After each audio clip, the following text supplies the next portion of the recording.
goal so I can draw some blood on the way down here. I know, but I think it's important.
While we're waiting for our vice chair to show up, you might want to take the opportunity to silence your cell phones.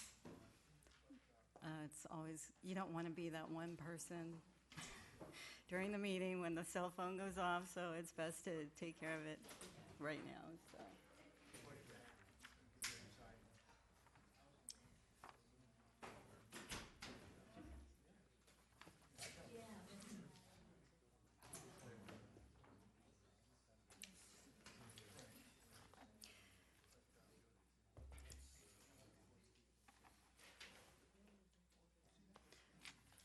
All right, I'd like to call the meeting to order. It's 6:03 on February 22nd, 2016. And we'll begin with the Pledge of Allegiance. And Mr. Fowler, you haven't led us in the pledge for a while. Yes, ma'am, I'd be happy to lead tonight. Thank you. Please join with me, and I pledge allegiance to the flag of the United States of America, to the republic for which it stands, one nation, under God, indivisible, with liberty and justice for all.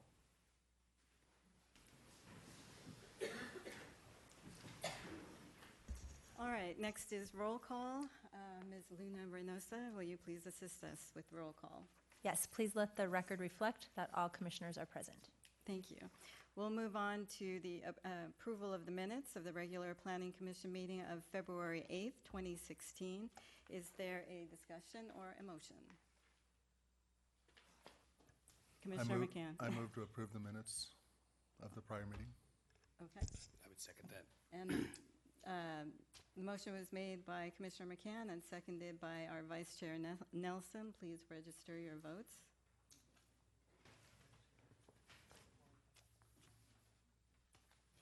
And that motion passes 4-0.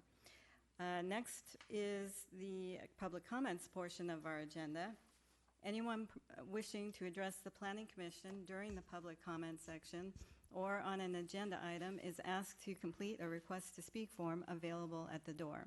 The completed form is to be submitted to the Planning Commission Secretary prior to an individual being heard by the Planning Commission.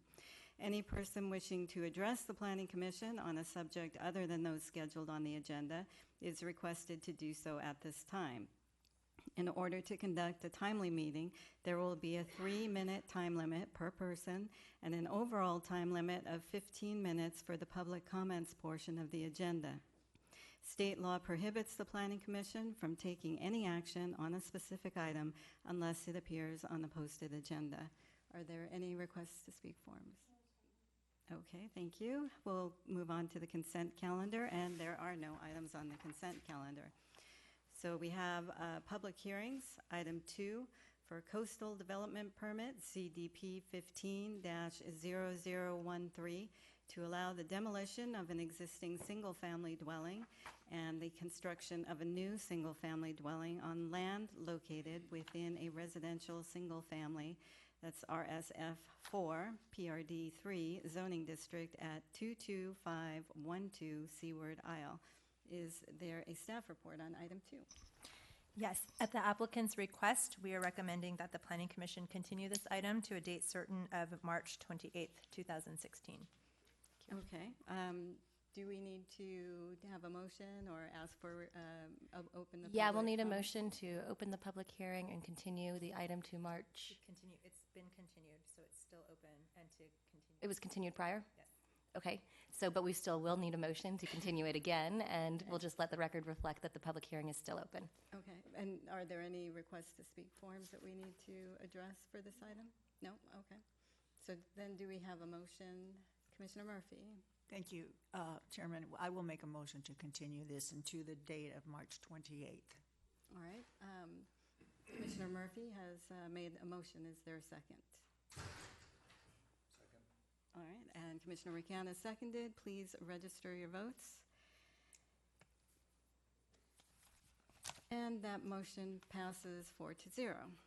So we'll move on to item 3, and we have an antenna use permit, AUP 15-0002, to allow the installation of commercial wireless telecommunication antennas, cellular antennas, to the exterior of an existing cupola at the St. Regis Resort at 1 Monarch Beach Resort.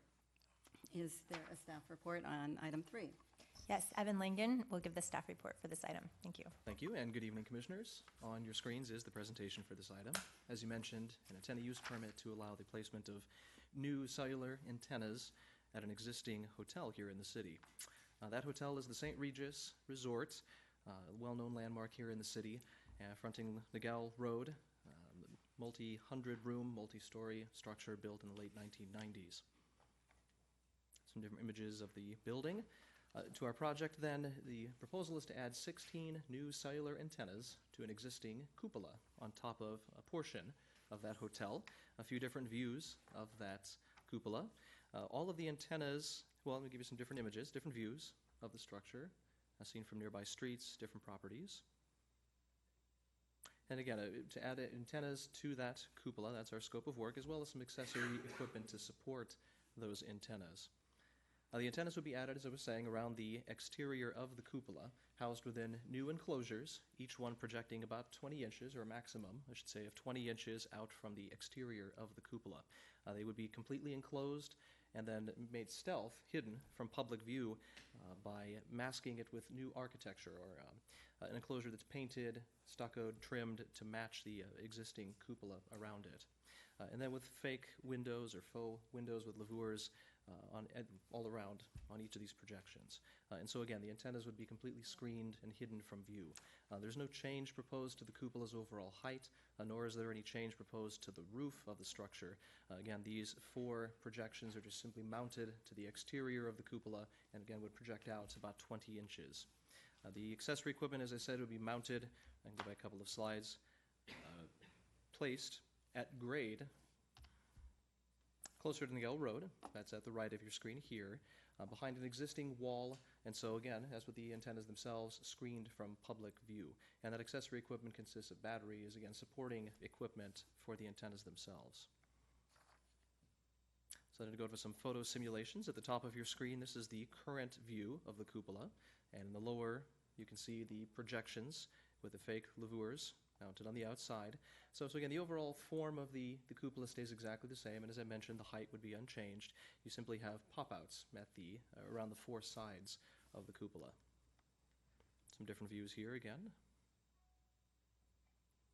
So our key points, as I mentioned, all these facilities would be screened and so completely invisible to public view, or designed as stealth. Again, 16 new antennas and that accessory equipment I mentioned. Of course, the purpose of all of these new antennas is to improve cellular service and also data transmission for users over a very broad area.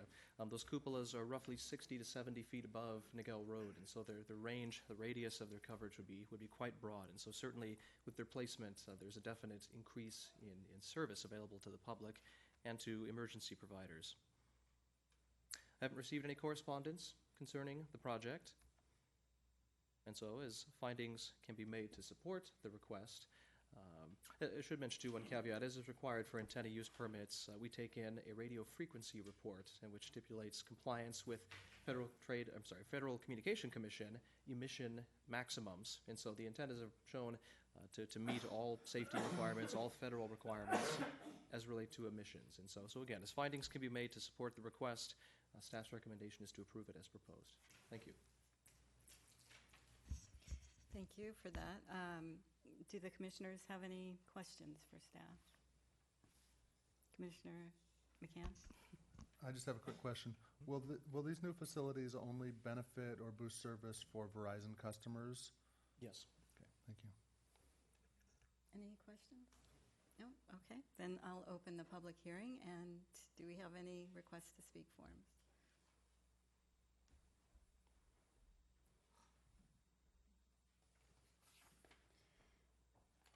Our first speaker is Rachel Davidson. Please state your name and city of residence. Rachel Davidson, City of Mission Viejo. I'm the applicant on behalf of the applicant, and I just wanted to respond briefly again to Scott McCann's comment.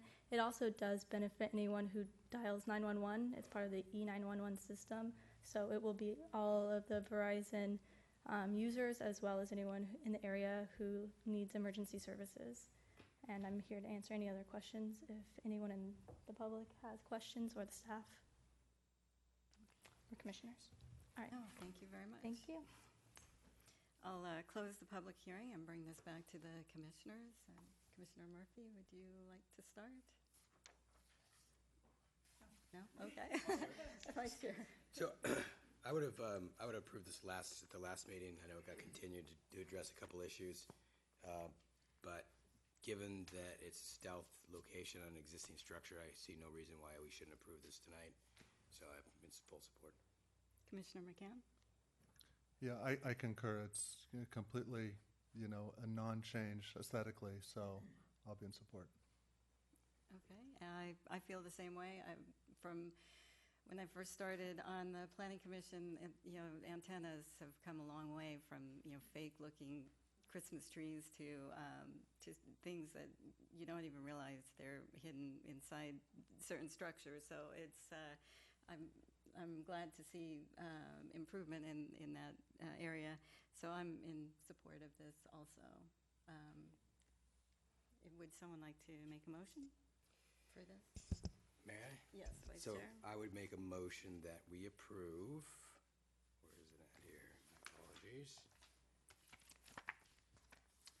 Antenna use permit 15-002 to allow the installation of a commercial wireless telecommunications antenna facility to the exterior of an existing cupola at St. Regis Resort located at 1 Monarch Beach Resort. The Vice Chair has made a motion. Is there a second? I'll second it. Commissioner Murphy has made a second, so please register your votes.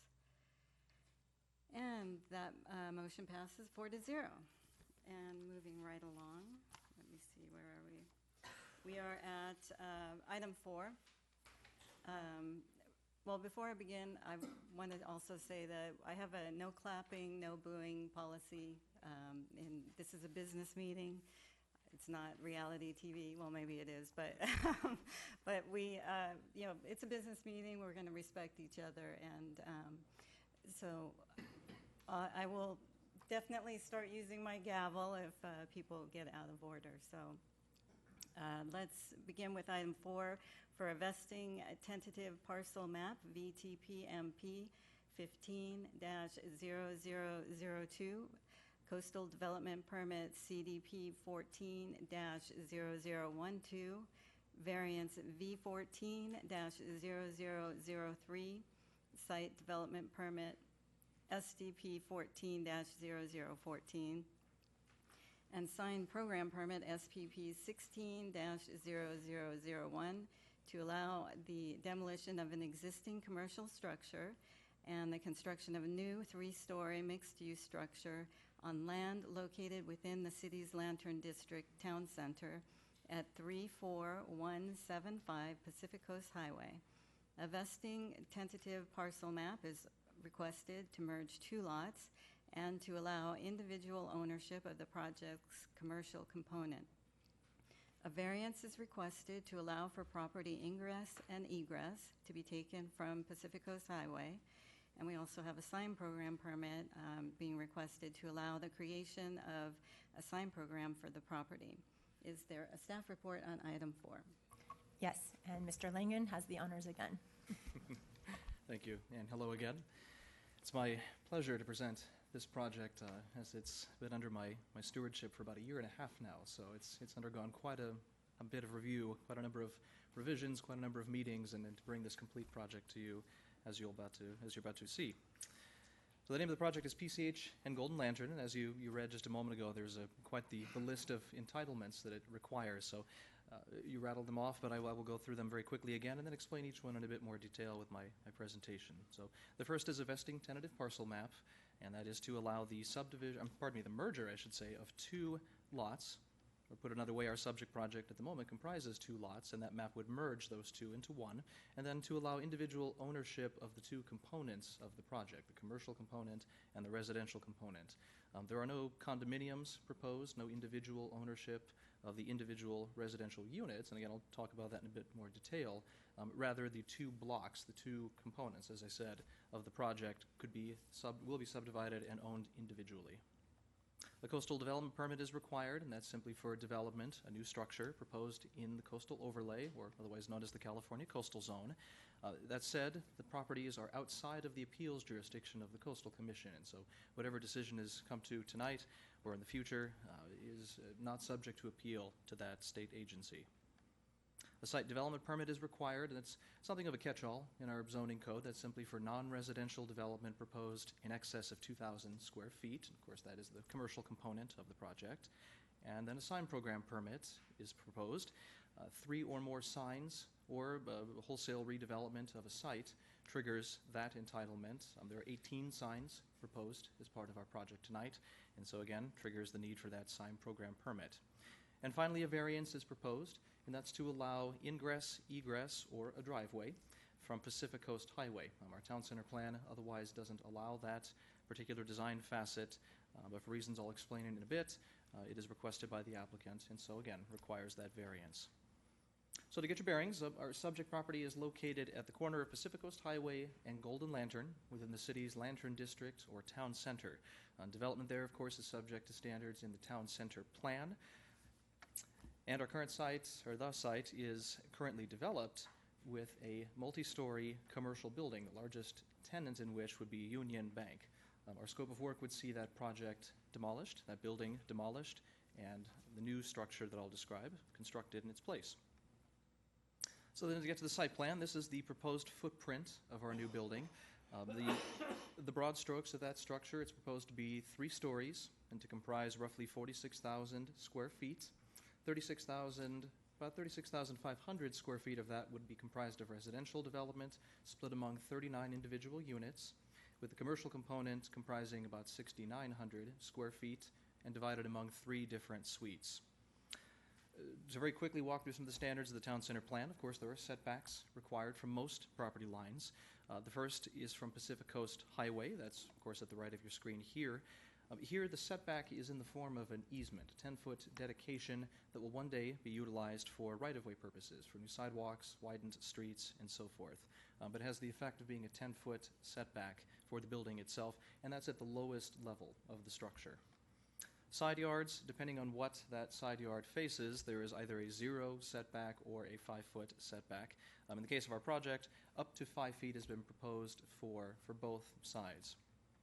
And then at the rear yard, a 5-foot setback is required at the lowest level, and the project provides that. Additional different stories are required at upper levels or the portion of the building above 20 feet in height, and you'll see through renderings in just a bit that the building meets those standards as well. So the project is compliant with all of its required setbacks from property lines and elsewhere.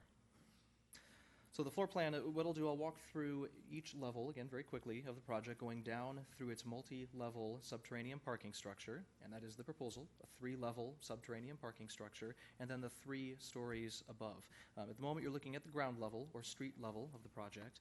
Pacific Coast Highway is at the right of your screen, and Golden Lantern at the bottom. Dana Point Harbor, the ocean, would be at the left of your screen. So here you can see the commercial component. As I mentioned, 3 suites, 1,200 square feet for a cafe, which has entrance from Golden Lantern. A retail suite at 2,940 square feet. Entrance, again, is from Golden Lantern.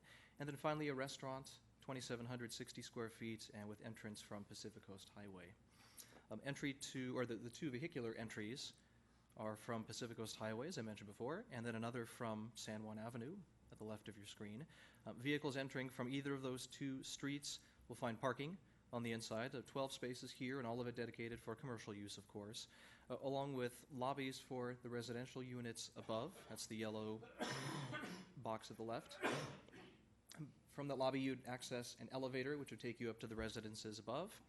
There's also a parking access way that has another elevator that will take you, and I'm sorry, I should say the residential lobby will go down, of course, to the parking structure and also up to the residences above, as is the case with the second elevator here at the parking access. Again, up and down. You can also see trash. CR&R is the local trash provider. They've provided documentation that says they will serve the property, be able to take the trash away.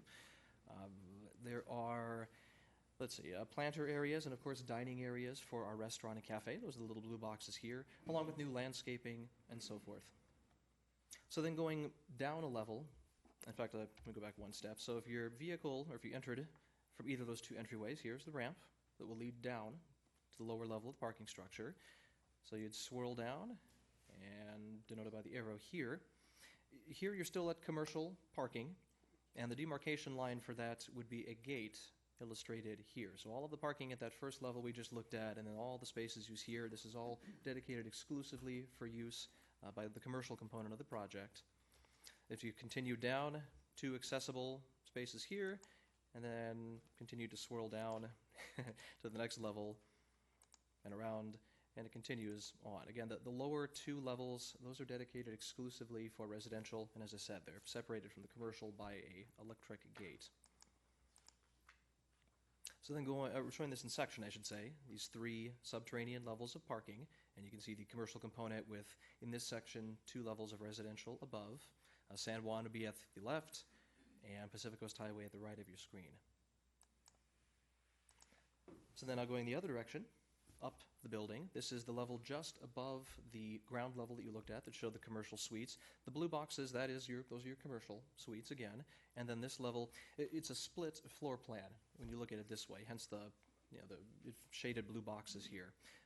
These are, again, the first level of residential development. You can see some of the amenities, the personal storage, lockable storage, 250 cubic feet that's required for each unit. And the beginning of the diversity of different floor plan types. The project proposes 1 and 2 bedrooms in different types. There are studios, 1 singular floor plan or 1 room, and then you have dedicated 1 bedrooms and 2 bedrooms, as well as townhouses, which again provide 2 bedrooms. So then going up another level, here again, different uses, studios, it's the ST, 1 bedrooms, and so on. Townhouses being the TH.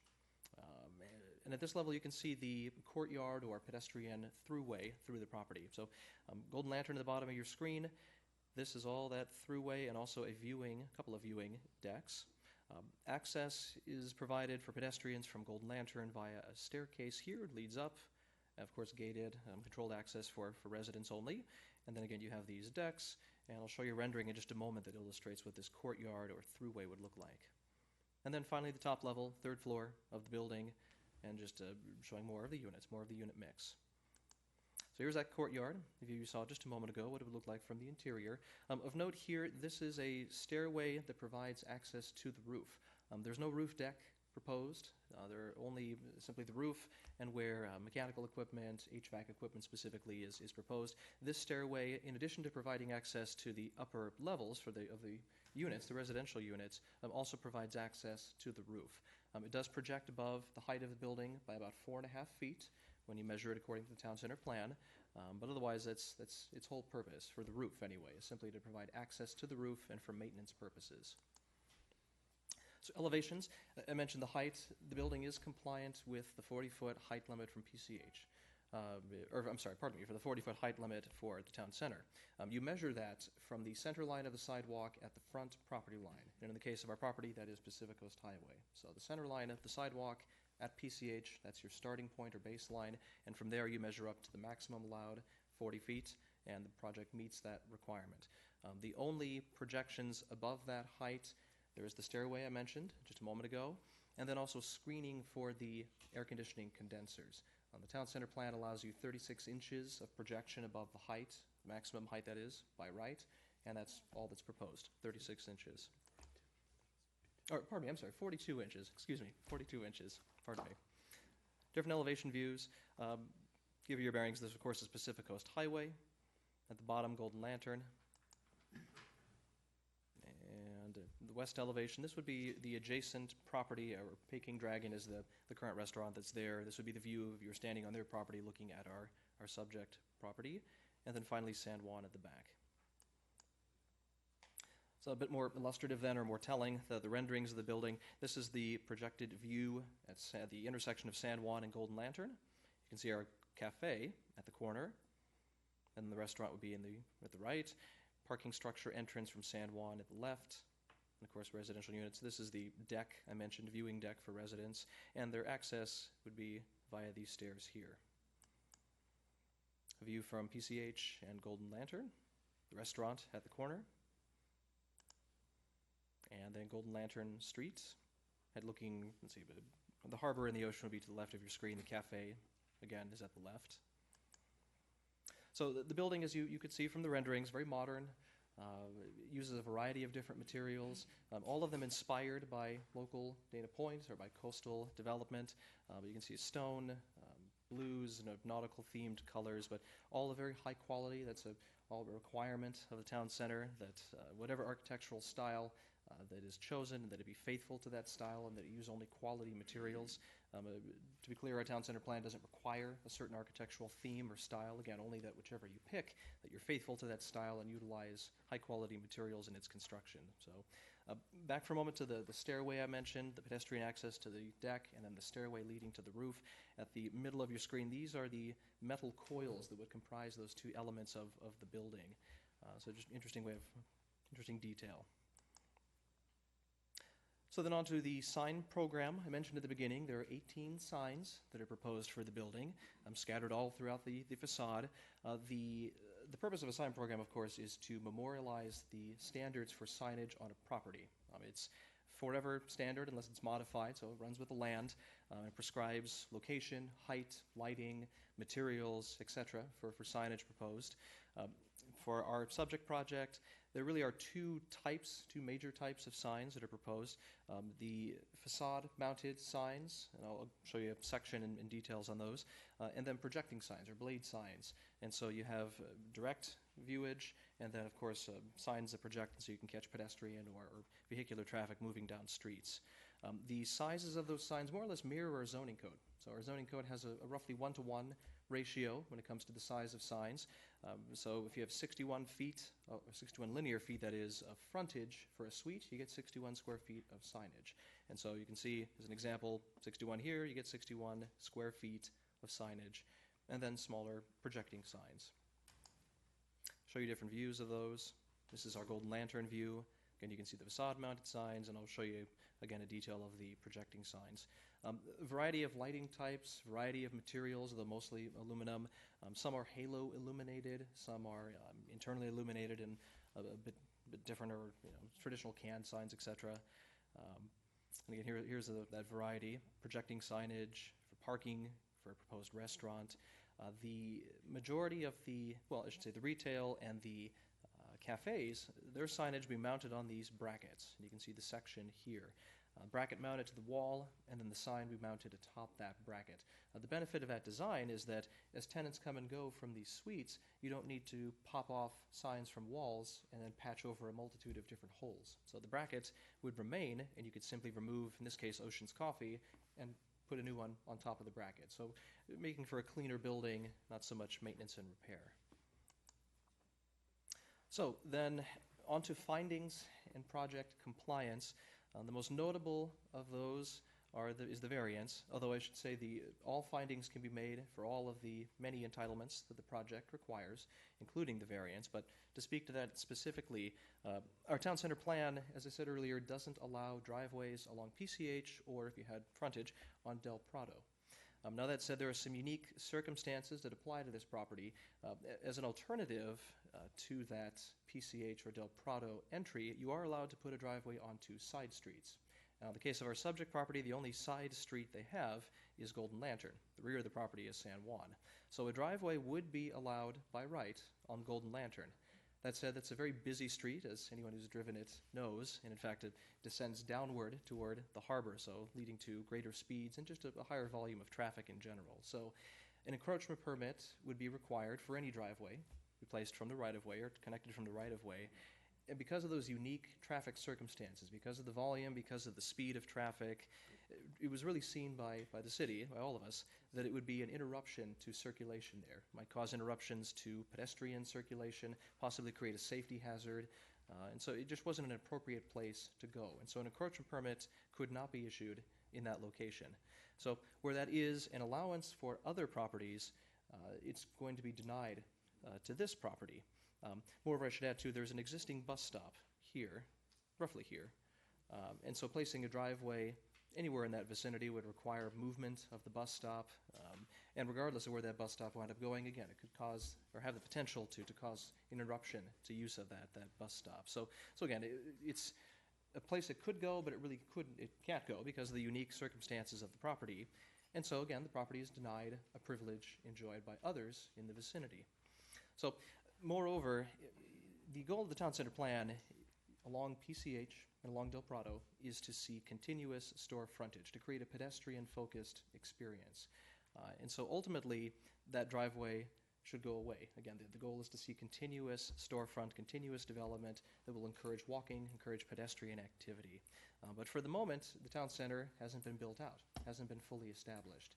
And so until that occurs, or begins to occur with more speed, it's seen to be appropriate to have a driveway here. So really, two different standards, two different fronts. Again, denied a privilege enjoyed by others, and so as an alternative, a variance is seen to be appropriate to allow that driveway from PCH. And then two, again, it's early in the development of our town center. The intent and the vision of it really isn't seen yet, and so until that does occur, and a driveway here is appropriate and to allow restaurants, retail to establish themselves. Now, that said, there is a condition of approval in the project's resolution that says when the property next door develops, and by develop we mean it requires a coastal development permit, moves along it to the level of this project, let's say, that is the trigger for closing off that driveway. So when that occurs, when the property next door redevelops, and you do start to see the development of that continuous store frontage along PCH, there's a condition of approval that says the encroachment permit for this project will be revoked, the driveway will be closed, and the space that used to be a driveway will become a floor area, will become new retail space. Now, the project, I haven't touched on it yet, but the project is parked according to our code, meets the minimum code requirement, and indeed provides a surplus of parking spaces, 5 to be exact. And so when that area does redevelop, when this space becomes floor area, we've done the math, and there actually is enough parking to park, or to comply, or for that floor area, I should say, to comply when it's filled in. So it's the space has been accounted for, and again, it's a temporary occurrence. So in summary, as I said earlier, the building complies with the 40-foot height limits and the 3 stories prescribed by the town center plan. All parking is provided on site and in compliance, and again, there's actually a surplus of 5 parking spaces. All findings, including the variance, or for the variance, can be made, and so staff ultimately recommends for approval of this project as proposed. And with that, I'm available for any questions, with one catch first. There actually are some changes I'd like to read into the record, some modifications to the resolution. The first is actually a typo, my apologies. On page 3 of your resolution, under the environmental portion. There's a reference in that language to another project, the Majestic project, and that word needs to be removed. The condition, or the language, of course, has been used for several projects in the town center, and it's simply a typo. So on page 3, again, of your resolution, there's a reference to the Majestic project, and that word should be removed. And replaced with this project. And replaced, obviously, with the name of this project, yes. And then the second is going to be a change to condition number 24 in your resolution. And so I'd like to read the original language, or the language that you have in your resolution now, and then the changed language. So the existing language reads as follows. It says, "The vehicular access way, including new curb cut and driveway, approved via variance 15-0004, shall be removed with redevelopment of the adjacent properties located at 34171 and 73 Pacific Coast Highway, or when PCH is reconstructed to the ultimate configuration approved by the city's town center street widening plan. At that time, the area formerly utilized as a driveway from PCH into the interior of the property shall be redeveloped into commercial floor area designed and built in compliance with the standards of the town center plan and Dana Point zoning code." The revised language will read as follows. "The vehicular access way, including new curb cut and driveway, approved via variance V15-0004, shall be removed at the applicant's expense when redevelopment of the neighboring properties located at 34171 and 34173 PCH meet the threshold for requiring a coastal development permit, or when PCH is reconstructed to the ultimate configuration approved by the city's town center street widening plan, whichever occurs first. At that time, the area formerly utilized as a driveway from PCH into the interior of the property shall be redeveloped into commercial floor area, designed and built in compliance with standards of the town center plan and Dana Point zoning code." Thank you. Thank you. Do the commissioners have any questions for staff? Commissioner McCann, you always have questions. And you don't have to. Vice Chair?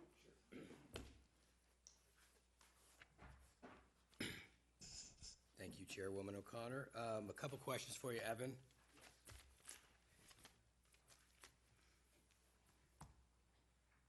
On the landscape plans and also on these renderings, out on the sidewalk along Del Prado, those trees appear to be in planters versus in the ground. Can you walk me through that?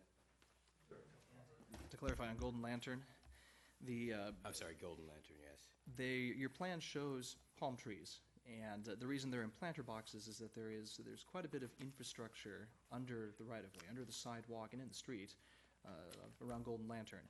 So to put palm trees in that area, the bulbs, it was thought, would possibly interfere with that infrastructure. And so the initial proposal was to put them in planter boxes. That said, and hence your plan, I should say, shows that. That said, again, there is a bus stop in that area, and that bus stop will need to be relocated with construction of the project.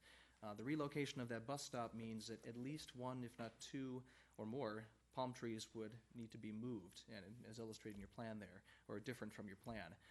So that said, there's also a condition of approval in your resolution that says final landscaping is yet to be determined and ultimately will be at the discretion of the Director of Community Development. So it will be landscaped. There is a requirement to landscape that area along Golden Lantern. Whether or not it'll be palm trees has yet to be decided, but something will be placed there. Let's see here. I'm just going through my notes. Now you talked about the reference to the Majestic, so that is been changed in the resolution? Okay.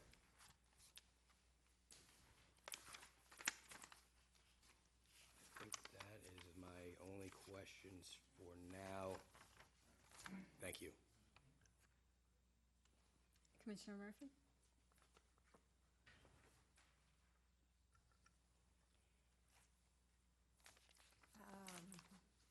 Let me find this.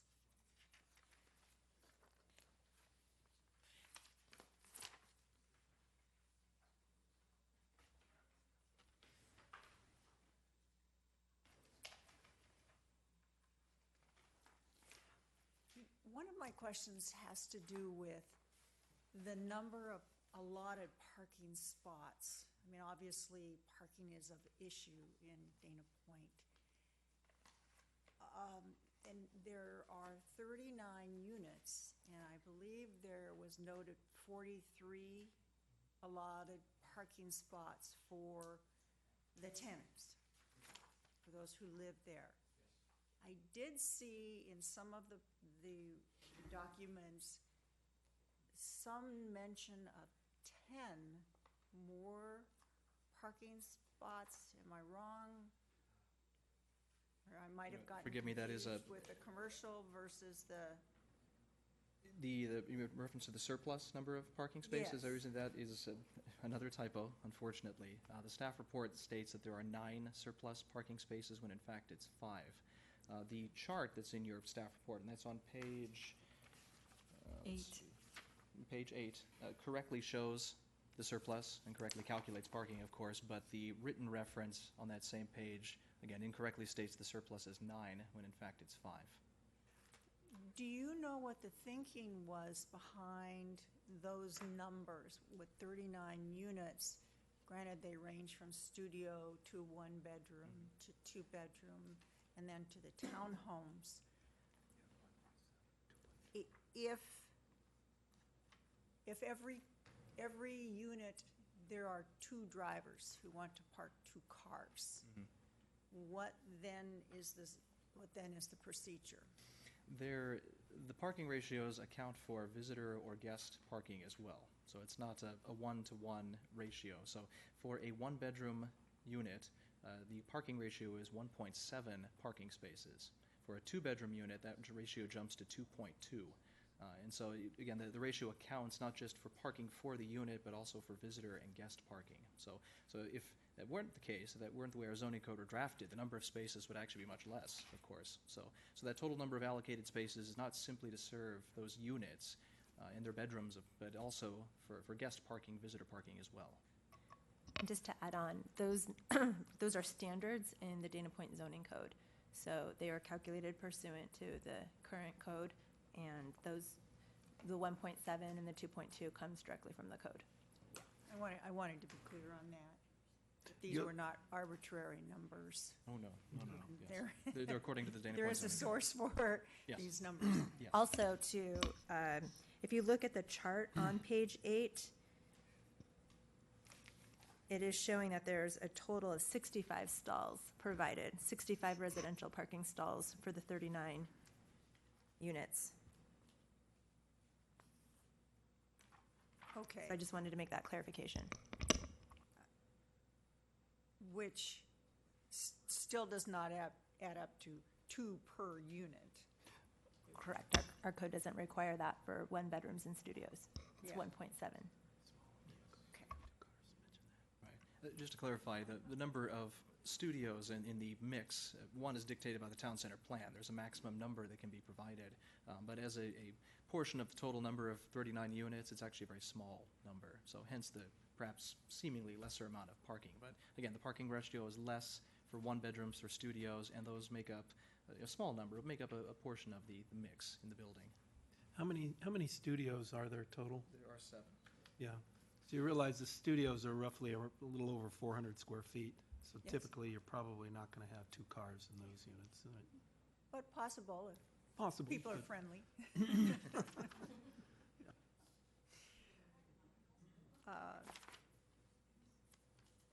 Which brings me to another question.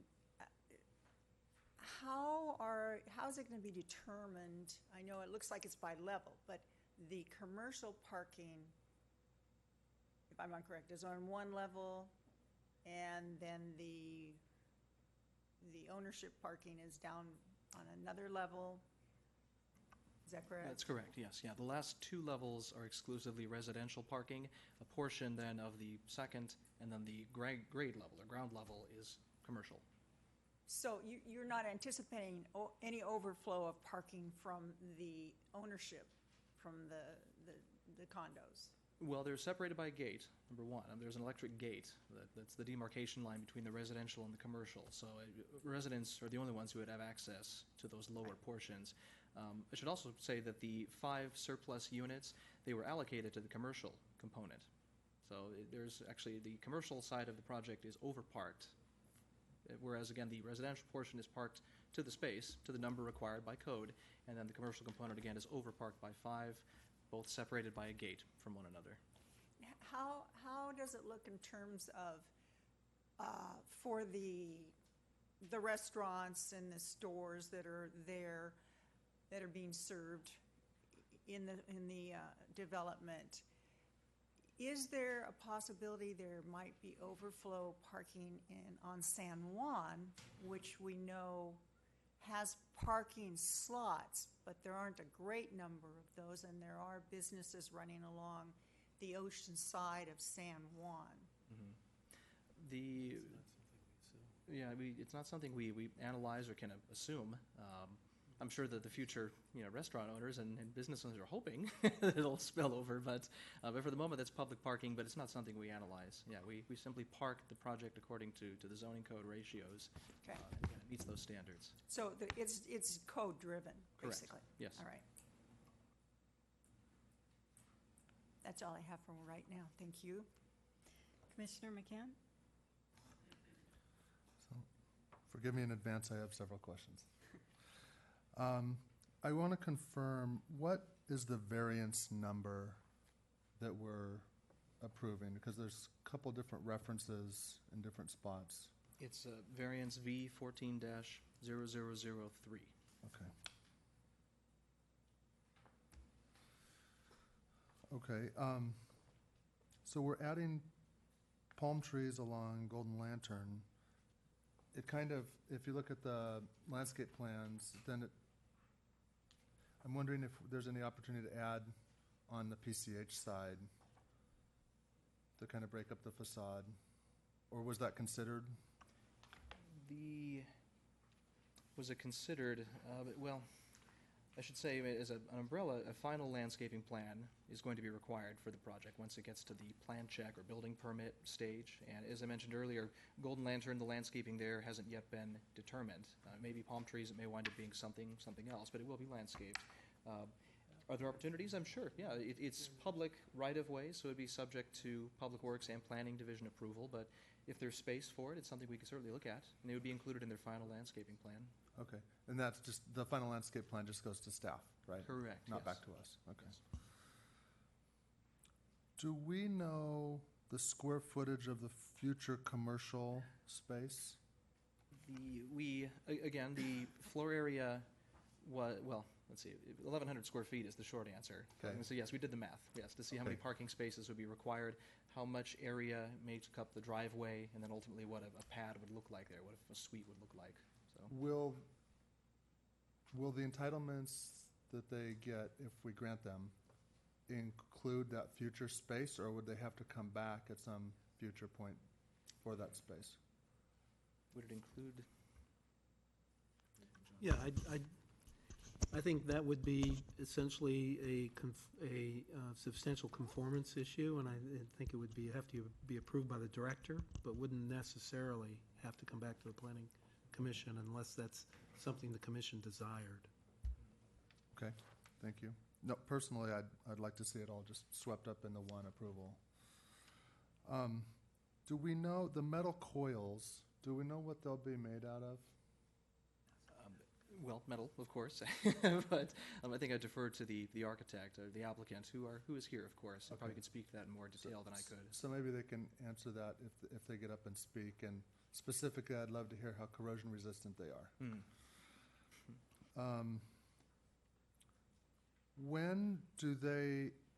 What steps do they have to have the final map recorded for? I mean, to pull a building permit for a C of O, what's the trigger? The final map is going to be, well, generally it's independent of the built structure itself, but in this case, there again is a merger of two lots, and so a building wouldn't be allowed to straddle, of course, two different lots. It'd have to be one piece of land underneath it. So I need to check the resolution and see to the timing, but the map ultimately is going to need to be recorded before construction can be approved. So they can pull a grading permit probably and get going, but as far as prior to a building permit, record a final map? Does that sound right? That's up to Public Works of whether they would grant the grading permit prior to the map being recorded. Okay, sure. The, as it stands right now, you've got a trigger for removing the access point on PCH based on, quote, the redevelopment of the adjacent parcel. Is there any real definition of what constitutes redevelopment? That actually is the crux of the amended condition number 24 that I read just a moment or two ago. It was a good question to ask. So development of a property like this either does or doesn't meet the threshold for a coastal development permit. So again, among the list of entitlements this project needs is that type of permit because it's a brand new building proposing demolition of all existing structures, etc. So small additions to existing buildings wouldn't meet that threshold for a coastal development permit. And so arguably we wouldn't make that requirement to pull or wouldn't meet the level of getting rid of the driveway. So long story short, we have modified or are proposing to modify the condition to say that only when a coastal development permit is required, only when a project is proposed that rises to that level, that would become our trigger then, or one of the two triggers, to remove the driveway. The other, of course, is the implementation of the city's street widening plan along PCH.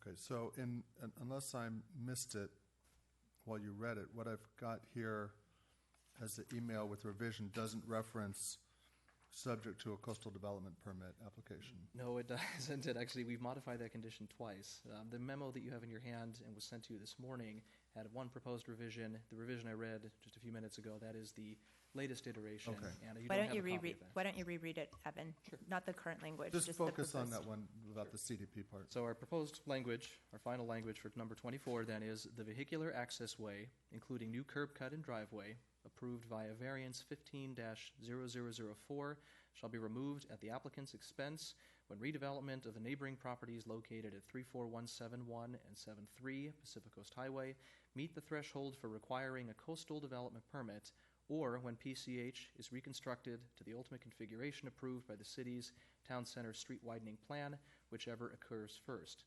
At that time, the area formerly utilized as a driveway from PCH into the interior of the property shall be redeveloped into commercial floor area, designed and built in compliance with standards of the Town Center Plan and Dana Point Zoning Code. Okay, thank you. I missed it when you read it. But I'm glad you reread it because that made me notice that in what you just read, you referenced variance 15-004, and yet I believe it's variance 14-003. Whoop, that would be another of my growing list of typos. I apologize. No problem. So No, our it's variance confusing. number- There's a lot of different numbers here. Yes. Our variance number is V14-0003. Yeah, so I just want to make sure that in any final resolution, if we get there, that it'll be specific on that. Sure. In answer to your question, the current conditions require the final map to be submitted prior issuance of the permit for rough grading. So submitted does not say recorded, right? That's correct. Okay.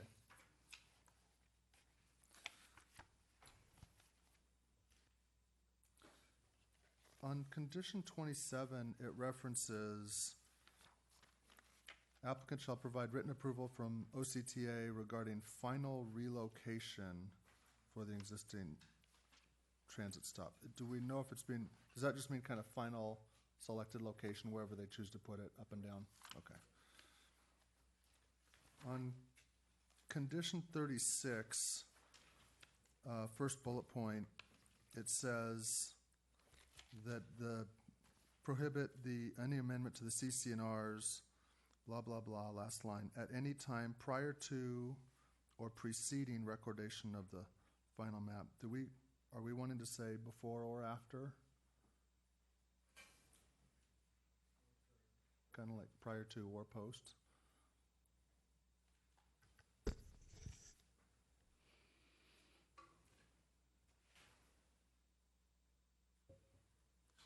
And you can get back to me on that if you want.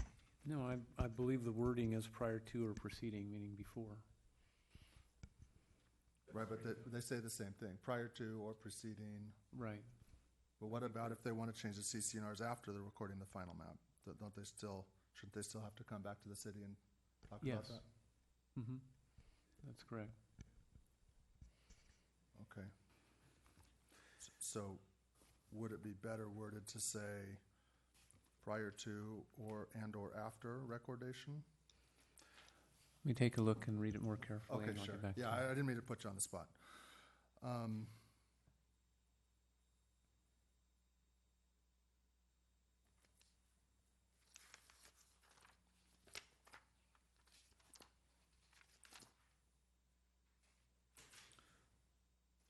Are they going to have to pay development impact fees related to this? Yes. Okay, and when are those normally paid? Are they normally paid prior to building permit? Typically at time of building permit issuance, yes. Okay. That's all my questions. My question is related to trash pickup. If you could just show on the on here on the overhead what the ingress and egress of the trash truck and how they're going to work out trash. So again, the project was routed or sent to CR&R, that's our local trash provider, and for review, of course, and to make sure that it's their location and that ultimately trash can be picked up from the property. So the location, there it is. The trash location is inside the footprint of the building, inside the parking structure, located here. And then there's a second trash facility here serving just the residents above. So commercial trash, residential trash. Now again, the footprint of the building or the upper levels of the building cover all of these areas. And so trash will need to be wheeled out to the driveway, I should say, where it can be picked up by CR&R. Or, and in conversations with that entity, they do have special trucks as well, lower, smaller vehicles that actually can enter into the parking structure and pick it up using arms or perhaps people pushing it out toward the truck and so on. But in any event, the crux of it is that they do have a will-serve letter of sorts from CR&R and saying that the location is appropriate and feasible for the company. And is there a trash chute or something for the residents to? Yes, yeah. There are trash, yes, just as you said, there are trash chutes at the upper levels. For residences, it just drops right down into the bins here, which are then wheeled out. And for commercial, they simply have to carry it or wheel it out to the bins here, since, of course, commercial is all at the lowest level of the building. Okay. That's it for my questions right now. I'll go ahead and open up the public hearing and ask our secretary if we have any public speakers. Thank you. All right, actually, do we have? Yeah, the applicant wants to, okay. And when, please state your name and city of residence. She wasn't here when I walked in. I forgot to give her that's all this. right. That's what I was trying. Let me introduce myself. My name is George Ray. Company's name is GTR Property Development. My business address is 26875 Calle Hermosa, and I'm actually a resident of Capo Beach at 26793 Calle Verano. So, which I've been a resident for 16 years or more. What I first want to do is thank thank Evan and Matt from the engineering and Ursula. We worked quite hard on this project and the devil's in the details, and we spent a lot of time with them resolving a lot of technical details because it's a very intense development. Incidentally, it's kind of interesting. As you may recall, there's not many. We actually did a presentation in September of 2014 where we followed the Majestic project. That time it was, I think, held in the community center, and there was and I remember saying that I felt like I was the second act at the Roman Colosseum. So it looks like tonight I'm the main event. But what my plan here is to basically turn it over to Studio 111, and I believe they will give a nice presentation of our project, and then we just reserve the right to afterwards answer all the questions that do come up. So thank you for your attention, and we'll turn it over to Studio 111.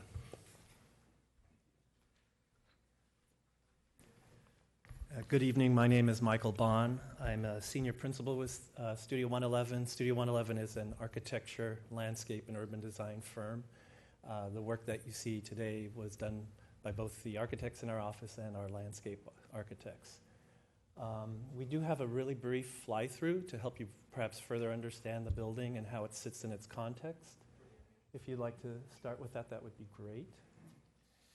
And while that starts, we're very excited about the project. We think it fits very well into a village-scaled environment.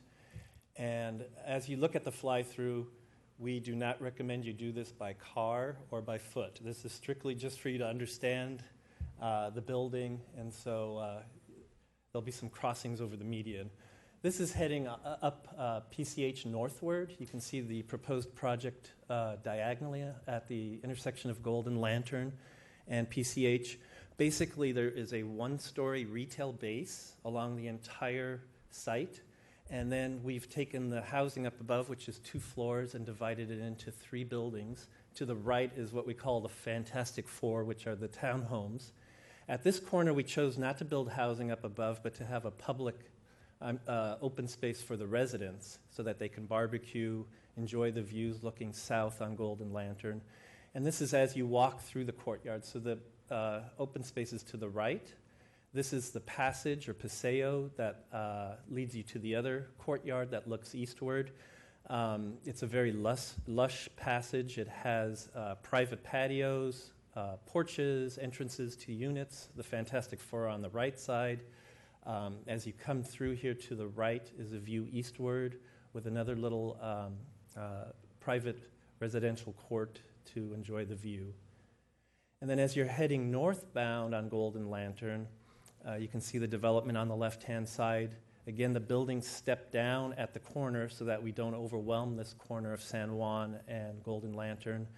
You can see the screened element, which is the stairs leading up to the residential component. Where the address is 2467 is the residential lobby. You can see the vehicular lobby off of San Juan as well as off of PCH. And then the building fronting the adjacent Chinese restaurant, which we call the Village Building. You see that on the right side. And then on the left side, the building with the gray material at the top is what we call the Ship. And that is 6 units over ground floor retail. There is a vehicular entry off of PCH. And then at this corner, it was really important for us to create a strong restaurant presence with ground floor dining, active sidewalks to help really activate the enhancement of the village. And with that, the only other thing I wanted to mention is the metal coils that were mentioned earlier. We envision those to be either stainless steel or aluminum, and they would be powder coated. Thank you. Thank you for the presentation. Our next speaker is Buck Hill. Hi, Buck Hill, and I'm a Capistrano Beach resident. This seems like a good project. It's certainly attractive and looks like it'd be a nice addition to the town. I had a few minor picking points that I just want to ask. Maybe my misunderstanding that causes these, so I apologize to Evan. He's been very cooperative and helpful to me. On parking, if you could put back that first floor. This isn't a question and answer. This is just, you've got your 3 minutes, but I just want to point at something on this first floor diagram. And then what we'll do is the staff will, take sure. down your questions. If you think it's worthy, go ahead. Otherwise, forget it. Okay. The brown area there is commercial, correct? And is that encompassed in your 6,900 square feet? Mr. Hill, we're not, this isn't a Okay. question and answer. I question because there's a lobby and a service area which looked to me like commercial that would have made the commercial square footage 1,890 square feet more, which would have required 4 more parking spaces. So maybe that's a misunderstanding on my part, but I think hallways and other utility areas, if they're commercial, they need so many parking spaces per 1,000 square feet. There was also a mention that there was an under the sidewalk building of the lower level of the parking area. I would assume that would require some kind of variance, and I didn't see the mention of that variance or justification of it. I'm also concerned about vacation rentals. Is there any way that the Planning Commission could set a requirement on this to have a minimum rental period so that this wouldn't become another problem that Dana Point has had with a bunch of small, being sold as hotel rooms almost, with the frequent changing and the multiple cars coming in and out and that kind of congestion that might carry? With regard to variances, Evan did a great job of explaining that one variance, but I would love to see that written where you listed the 8 criteria that need to be satisfied and specify why each one of those is indeed satisfied. I think particularly with the Majestic project, there was a little glossing over there, and they passed it on a basis that the variance was not justified, didn't meet the city code requirements. Last point is on publication of this stuff. This development has been going on now for a year and a half, and yet the public only got it Friday afternoon. And I assume that may be the case for the the planning commissioners as well. And that just seems ridiculous that we can't have like a 2-week period where everything gets published and the decision meeting is 2 weeks later so they can be digested and commented on. We can ask questions of the staff in advance. And I think it's an undue burden on the public on these big projects. Thank you. Thank you, Mr. Hill. Next speaker is Bob Thiel.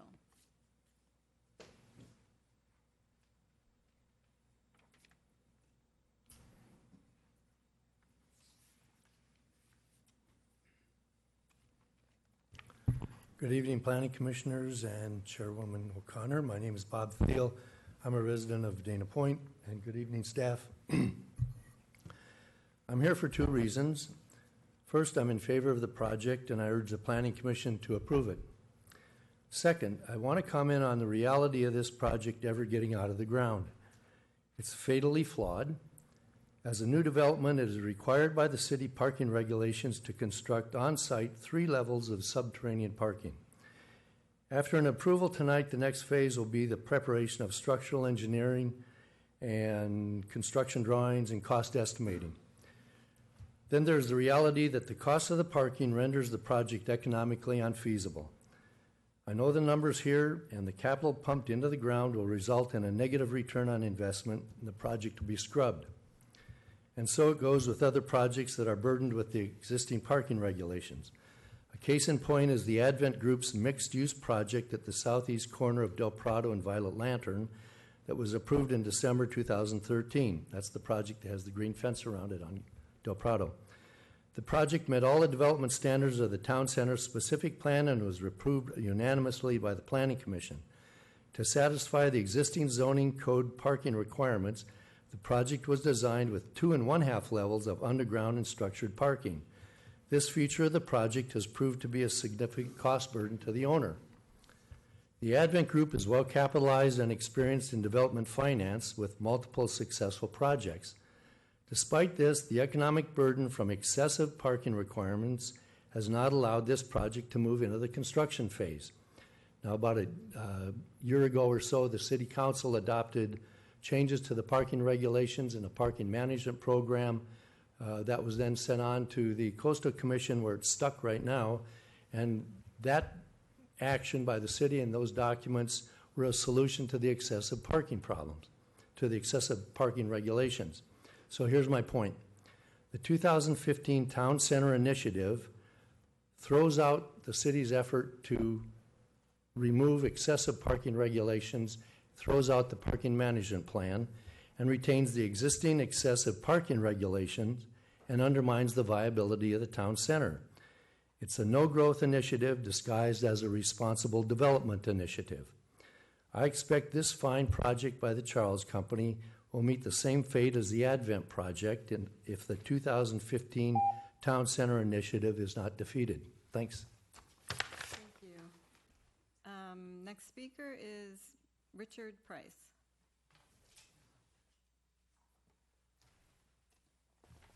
Commissioners, I'm Richard Price. I'm representing the Architectural Guild of South Orange County. The Guild has the following input and comments reference to this project. The Guild is concerned with well, first let me just say this. We're not concerned with the aesthetics of the project except maybe the west view of the building. There's a lot of nice amenities to the project, but we're really concerned is the mass of the project. We feel it is too big for the site. The project encroaches 4 project edges, not 1, 2, 3, but 4. The Golden Lantern has 3 underground levels of parking that encroach not the setback line, but the property line. It's over the property line in basically next to the road. So how do you, this is a shoring encroachment with many questions, such as how do you construct the garage when the shoring is against the road? Okay. Also, what effect does this have on pedestrian and vehicular traffic during the construction of it? The second and third levels on Golden Lantern also encroach on the setback by 3 to 10 feet. PCH encroachment is 5 to 10 feet on the second and third levels. Also, the balconies are in the setback. The west elevation of the building has a unit encroaching the 20-foot setback. It also sits on the property line. And the balconies encroach in the 5-foot setback. That's all the balconies. The south elevation at San Juan Street has second and third levels encroaching the 15-foot setback by 10 feet. The Golden Lantern, Mexican, just a few other sidelights, being a landscape architect. The Golden Lantern Mexican fan palms in a raised planter will not work. Okay, you're going to end up, it's a huge liability, and they're going to probably end up on the street or someplace else. But I'm sure that there's another way they can build those into the ground some way. Obviously they're not going to have a lot of room with the encroachment of the parking structure, though.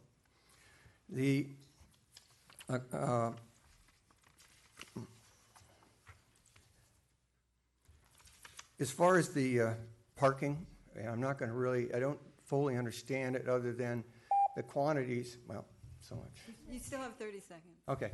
The quantities are about half of what the industry standard is. I actually own property in Laguna Beach, so I know what the standards are, and the standards there beat this project, which is kind of hard to believe. So I just thought, so our concern is the mass of the project, not the aesthetics of the project. So I'm just concerned, too, because I am a resident, okay? But I am speaking comment-wise, okay? Comment-wise for the Guild. Thank you. Thank you, Mr. Price. Next speaker is Harold Kaufman.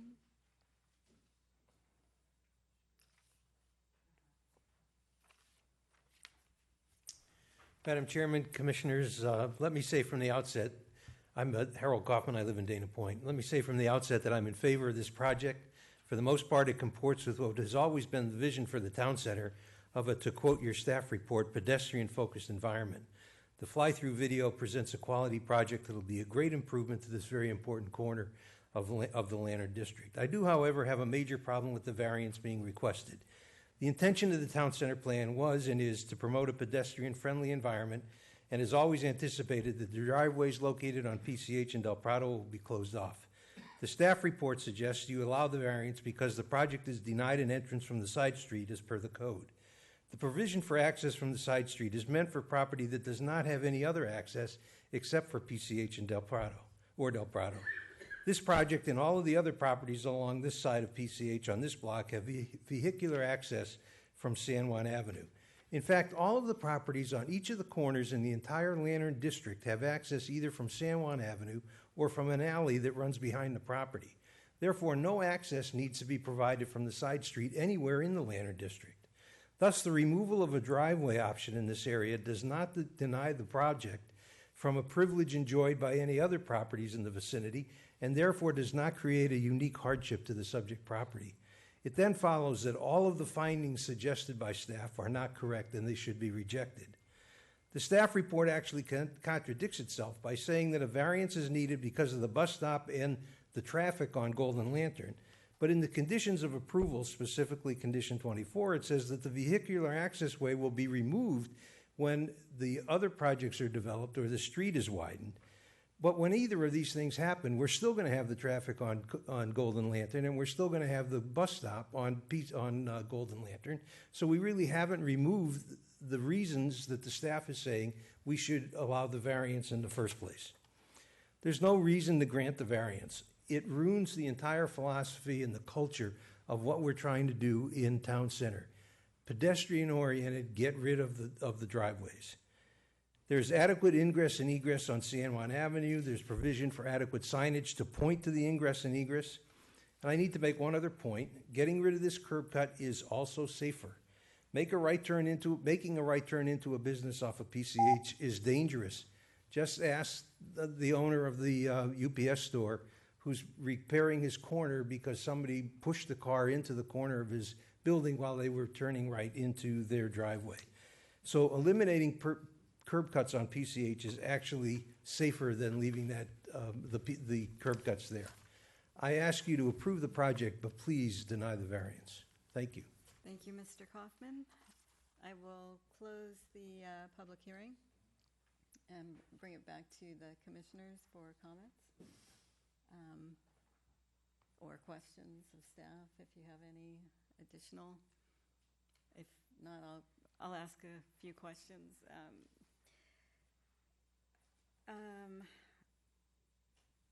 Mr. Hill had brought up some questions. I don't know if you had written them down or not. Perhaps we can address those regarding vacation rentals. I mean, would that be part of the CCNRs once they're registered? If they want to put them in their CCNRs, they can ban vacation rentals. We can't force them to do that. We do have a vacation rental ordinance where if the CCNRs allow vacation rentals, and they're subject to the same regulations as are all of the other properties in the city. Okay. And let's talk about that cutout below the street and in the parking structure, and maybe make that a little more clear for the public. Show it on the screen. And I'm sorry, the cutout? The easement into the underneath. Oh, yes, the encroachment of the parking structure. Yes. So I'll show you a couple different views. It's the red in this particular slice through the building. It's the red piece you see here. So a portion of the parking structure would encroach into the right-of-way under Golden Lantern, and that's under the sidewalk. Yeah, it won't go under the street, to be clear. It's just under a small part of the sidewalk. But I think it's about 4 feet, and we'll show you a section in a moment. And that's simply to fit in all of the parking, to fit the whole of that parking structure. The location was debated. Discussions were had with other property owners. And then again, this was the only feasible and ultimately deemed appropriate way to do it. So it requires an encroachment permit from the city, and that's something that the city has said it can support. It won't have during construction phases of the project, it would mean that one lane of Golden Lantern will be temporarily shut down as the shoring, as the construction occurs. But ultimately, once completed, there would be no interruption to the sidewalk, to street circulation by vehicles. Again, all of it is subterranean. And I should add, it would avoid having to relocate infrastructure, utilities and such that are under the sidewalk in the street. So all of it's been designed in concert, and in the short term, it would just mean during construction, again, that one lane is temporarily closed. So let me show you another section. Actually, I'll take you to here.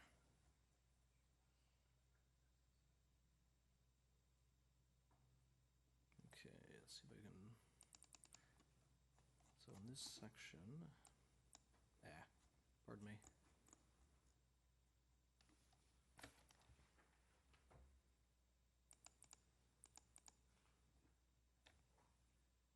Okay, so Golden Lantern being at the right of your screen here, the red rectangle, this is that encroachment. And as I said, it's roughly 4 feet, 3 feet 4 inches of encroachment or projection under the right-of-way, so under the sidewalk. Once completed, no portion of it would be under the street itself. It's just under the sidewalk, under Golden Lantern. And you have there, the public utilities are located there, and I'm assuming that's water and electric and gas and... I would need to go back and check, but I was told there are a number of different utilities, probably including, in fact, I'm sorry, Brad, can you? Yeah, we have primarily some dry electrical up above in the notched area that you see above the encroachment area. And is that part of the reason for certain types of landscaping that are that's being proposed in that area because of those utilities? Or? Because of that encroachment, yes, in part. Okay.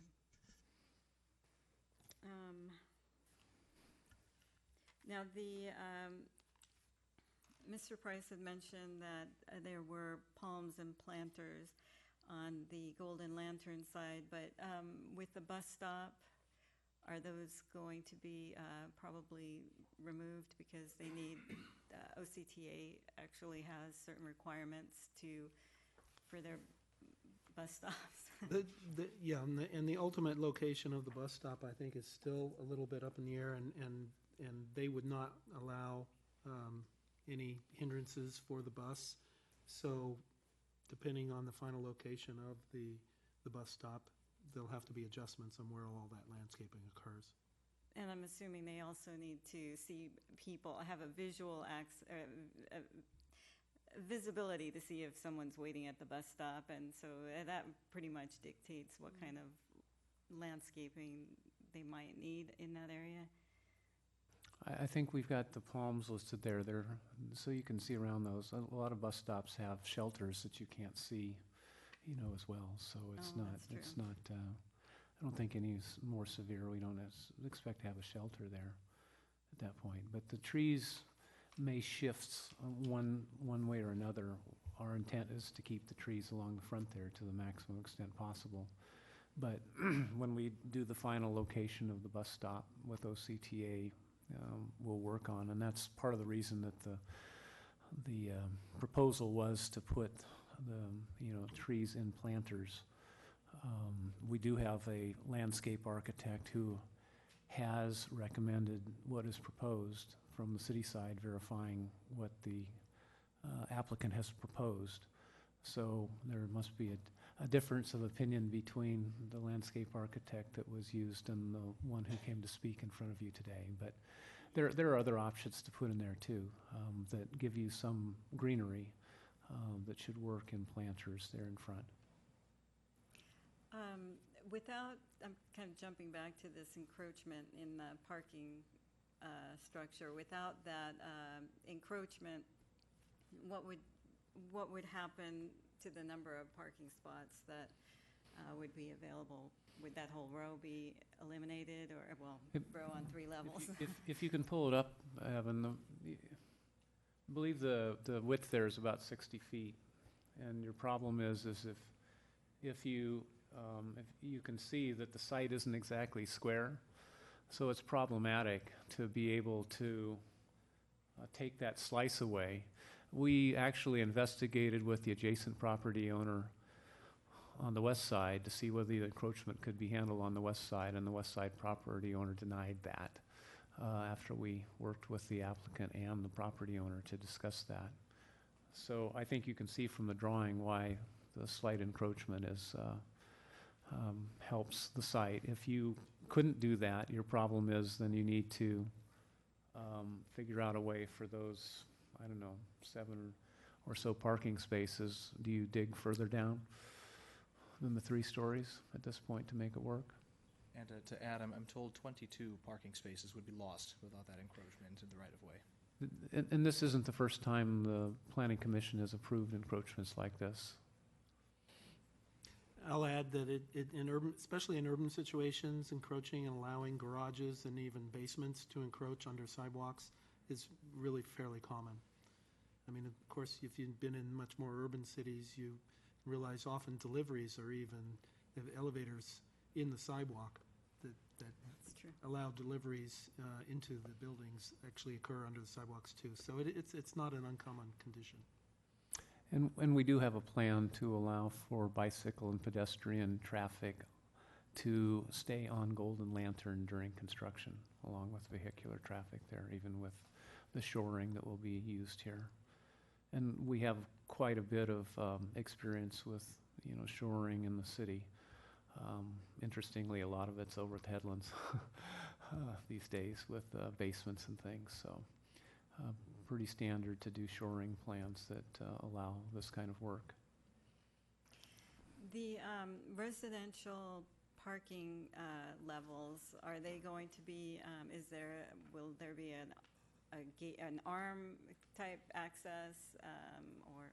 An electric rolling gate will separate the commercial parking stalls from the residential parking stalls, yes. Okay. Do the commissioners have any questions? You wanna?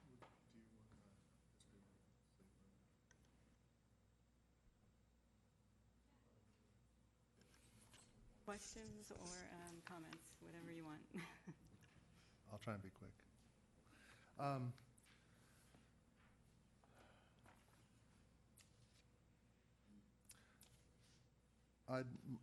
Some of my thoughts of things I'd love to see adjusted.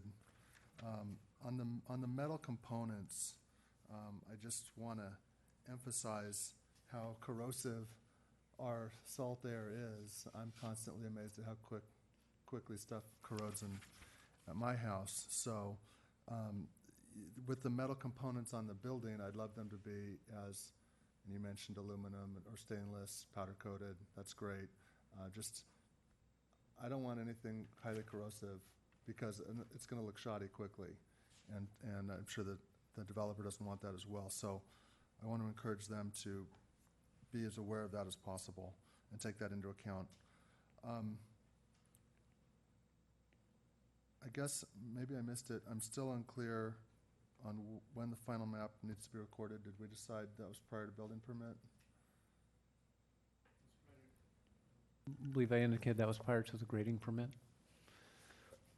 Well, I think you said it needs to be applied for, but when is it recorded? I think we should, it seems to me there has to be a trigger somewhere for a recordation, whether that's prior to C of O or prior to building permit, I don't know. But I think we need to have I didn't see a condition relative to the recordation of the final map. Yeah, typically we would get it before the CFO. Okay, so then I would recommend that we add a condition 89 to that effect, that prior to C of O, they have to record a final map and CC&Rs.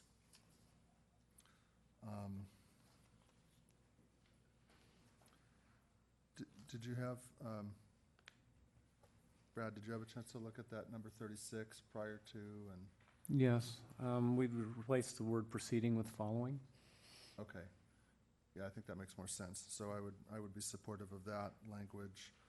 I didn't see in the conditions in the prior to building permit section a requirement to pay development impact fees.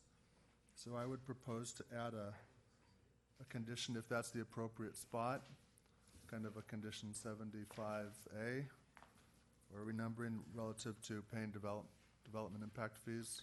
The code requires payment of development of impact fees before building permits can be issued. I believe there is a condition. Can you help find it, Evan? Yep, number 65, and this is in the order of occurrence. It's under letter E, which is prior to issuance of a building permit. Condition number 65 says the applicant shall submit to Public Works and planning. It's number 64 is the one specific to the Lantern District impact fee, which is the only development impact fee that affects this property. I was going back to the recordation of the map, but yes, 64 speaks to the impact fees, yes. Okay, great.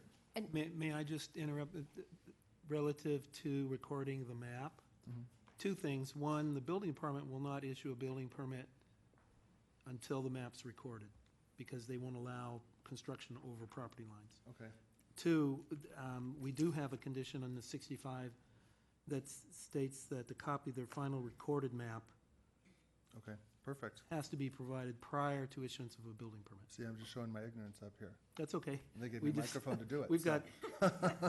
got close to 100 conditions, so. Okay. Relative to my thoughts on this project, well, I do have specific thoughts on condition 24, which is relative to the closing of the access.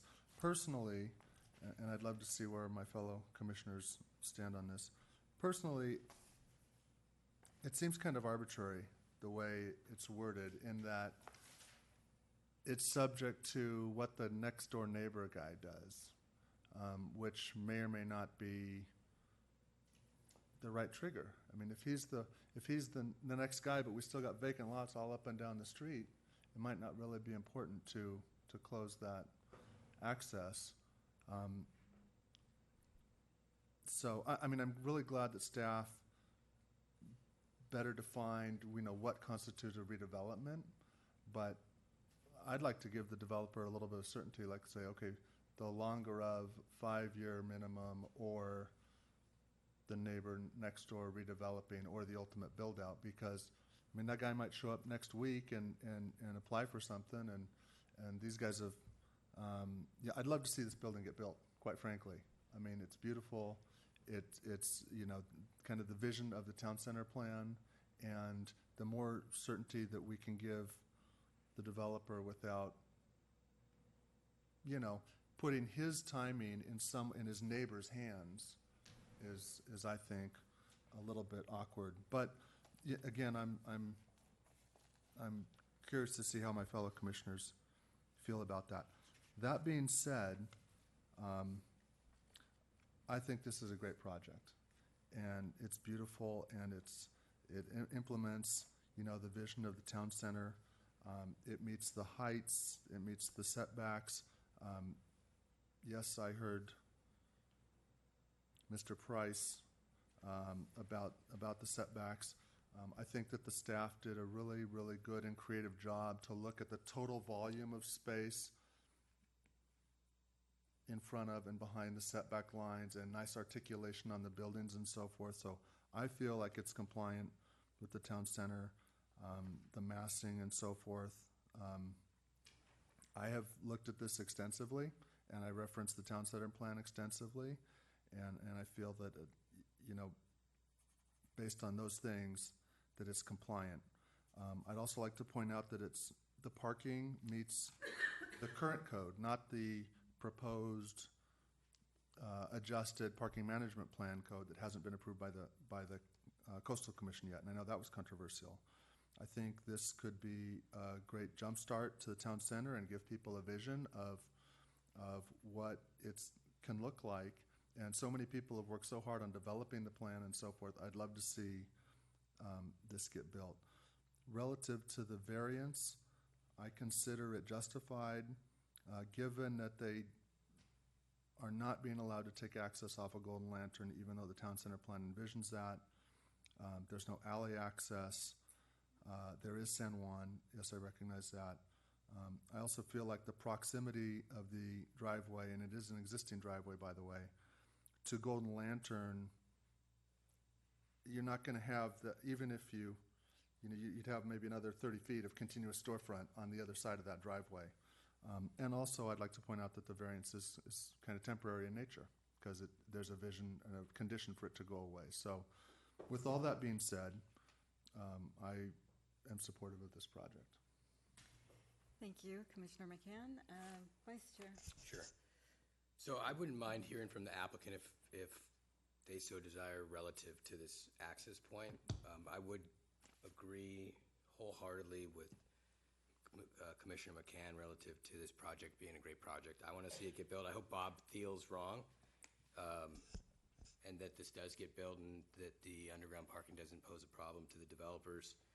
I think it meets every intent of the Lantern District Plan, and it's really a well thought out, well designed project. You've got a sign program that works well.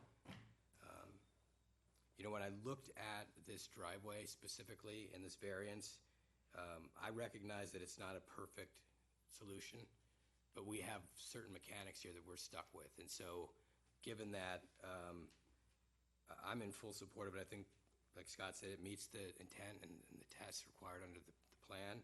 And the fact that it is temporary in nature even creates the opportunity in the future for that streetscape to get closed off. It's an interesting perspective that he had relative to when that gets closed off. Again, if the applicant wants to address that, I wouldn't mind hearing from him. But it's a tough site. And what you guys have done is taken a really tough site and turned the challenges into what I think are a really nice asset for the city and the community, and am in support of the plan. I did note, or I do want to note on this encroachment discussion, in looking at your topo map, the majority of this property area appears to be within the boundary of the property. It's just inside an easement that the city has, if I'm not mistaken. So this is not an encroachment outside of their own property. It's just encroaching into an easement that the city has for roadway and highway purposes. Is that true?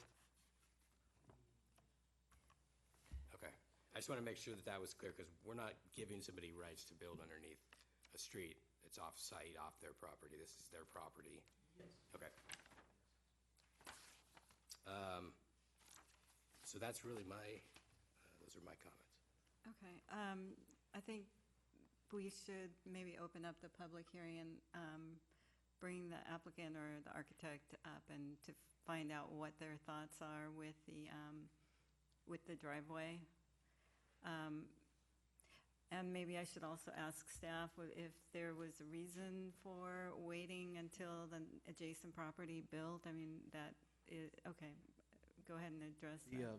The logic, well, again, the town center plan's ultimate goal is to see a pedestrian-focused environment. And key to that is a continuous storefront or store frontage along Pacific Coast Highway and Del Prado. So that allows for interesting architecture, allows for a sense of discovery, if you will, allows for opportunities for people to walk and stroll and enjoy the developments of our town center.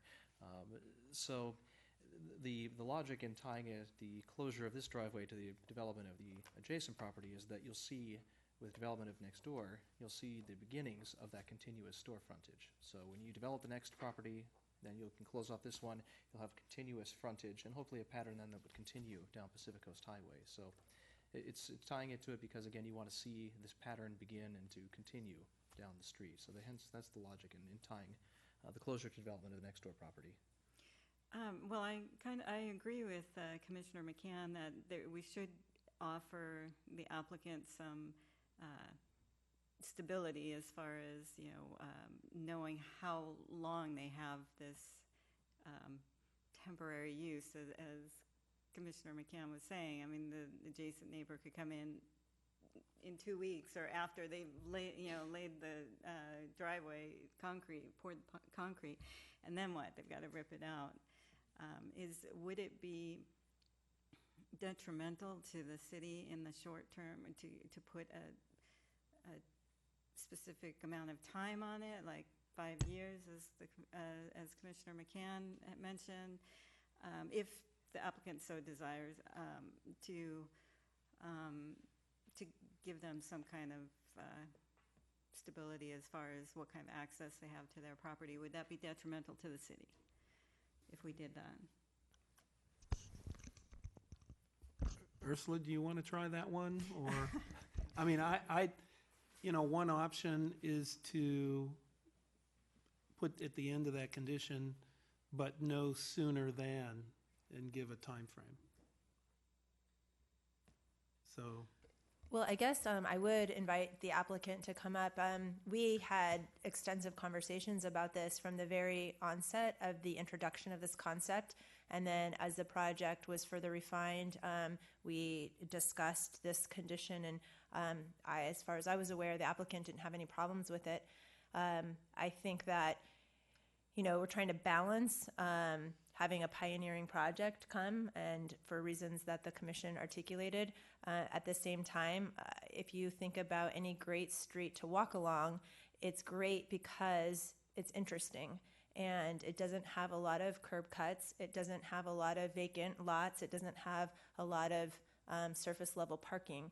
Those are all things that make it an undesirable place to walk. And so it just seemed that in order to promote that urban form, which is clearly the intent of the town center, that it made sense to tie it to the redevelopment of the adjacent property, because that property, when it develops to the point of requiring a coastal development permit, it will not be allowed to have access off of Pacific Coast Highway. Its driveway will be removed. It will be putting its storefronts up along Pacific Coast Highway, and it seemed like a good time for this property to do the same thing. But again, I think we should hear from the applicant. Okay. If I could just point out real quickly, too, there is another condition of approval number 25, which says that the applicant and the city have to essentially enter into a removal and maintenance agreement. And so a lot of the finer details could be spelled out in that agreement as they're more fully negotiated by the city and by the developer. Okay, and I'll open up the public hearing, Well, and go ahead and state your name again. Yeah, because we're it's recording it. George Ray, GTR Property Development. But first off, we did agree with Ursula said. However, we do appreciate that. We think that it would be a little bit nicer. We'd like the ability to establish these retail purposes and more extensive development. So we thank you guys. It appears that the variants are accepting it, which we really think is important right now. We would like the time 5 years after we pull our building permit, or whatever, 5 years after we open, whatever you want to do as a minimum. That'd be nice. And that's, or upon the development of that property. We'd like that. That would be helpful. It would good for me to provide that back to my client. I'm not an equity partner. I'm just a representative, and so I had to push them to accept what Ursula said. They kind of did it screaming. That would be nice to come back and say, I got you a little bit more. So I would appreciate that. Go ahead. If we were to lean that way, does 5 years seem like an appropriate minimum? 5 years, from pulling a building permit, yes. I don't I don't understand what you're accomplishing with a 5-year minimum, because are you saying that in 5 years, if the adjacent property has not redeveloped pursuant to requiring a coastal development permit, nor has the city embarked on the widening of Pacific Coast Highway, that they will be required to do this, because that will actually make it happen earlier as opposed to later? I don't think that's what the intent was. I think it was, at minimum, if it is tied to 5 years, the answer is no. I would rather accept what Ursula said. I thought it was a minimum, and let's assume he did open up. So if one of those other two scenarios happened first, it would be, I understand. Okay, thank you. Right. It was just so if the next door neighbor comes in tomorrow and applies, he's still got 5 years. And we understand if the streets widen, then obviously it's closed. So it's not tied. That we appreciate. Not that I don't think that's going to happen anytime soon, but that will work there. I don't know if there's any other specific questions. I just wanted to make a comment from I think it was from Mr. Price, about that he felt the building was too large. From an FAR perspective, we're at 1.89. We're actually allowed to do an FAR of 2.5.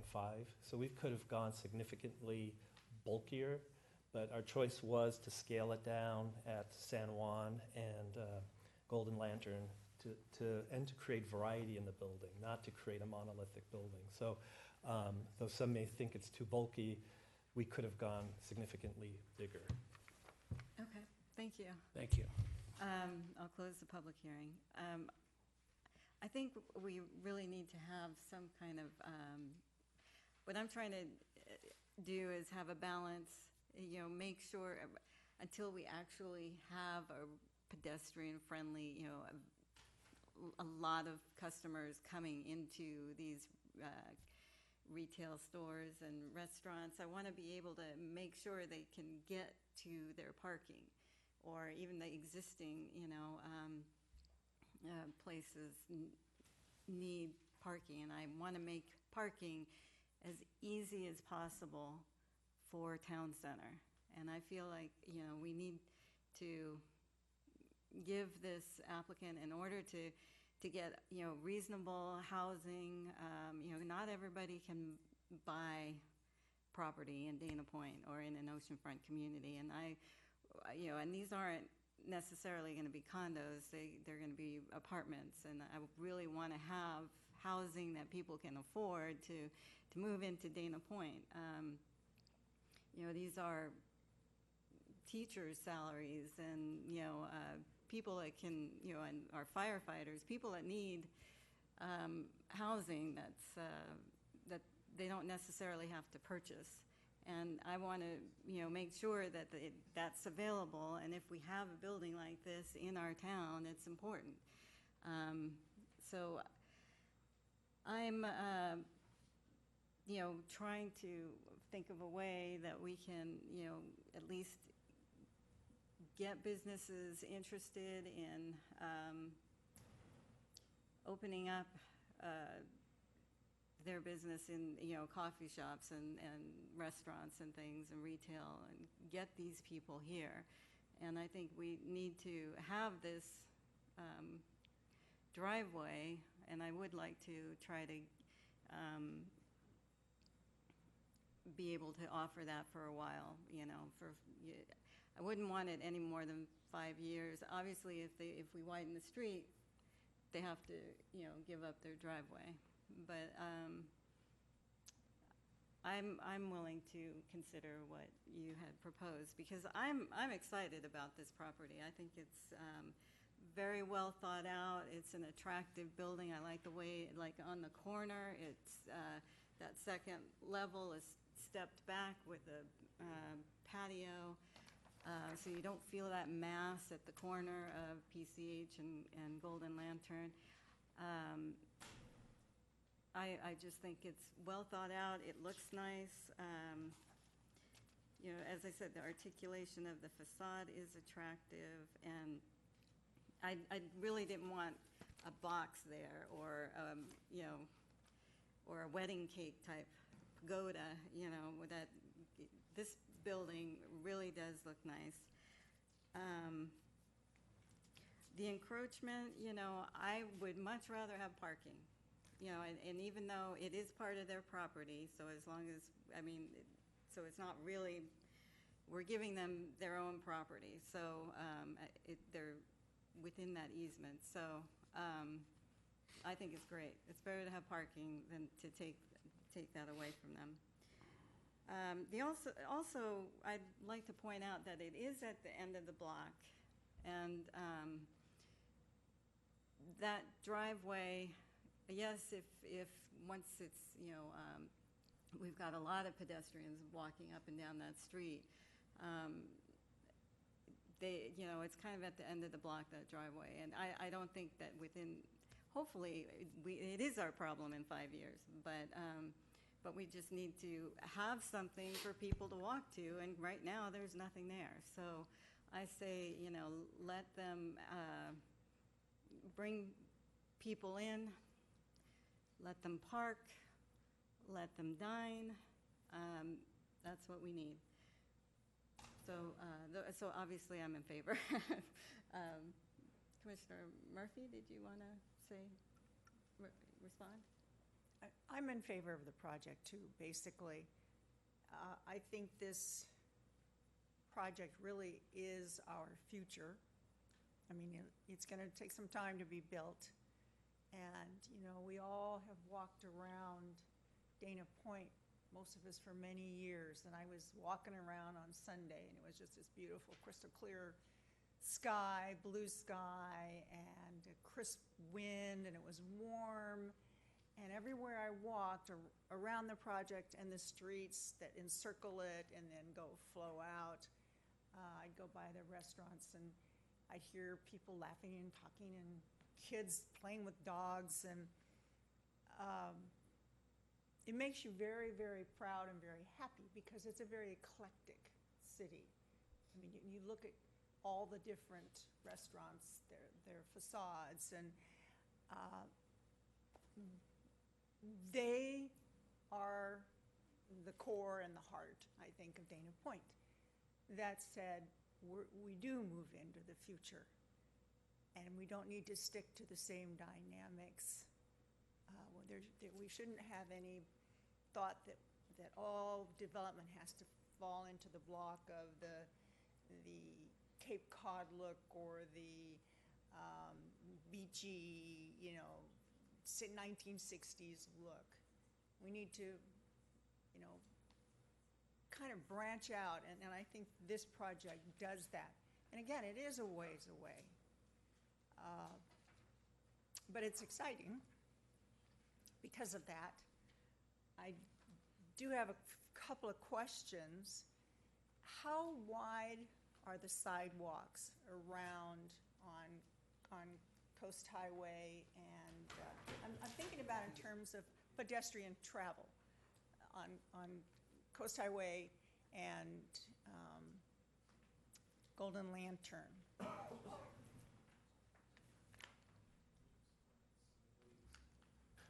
I believe it's 12 feet on Pacific Coast Highway, and about 8 feet on Golden Lantern.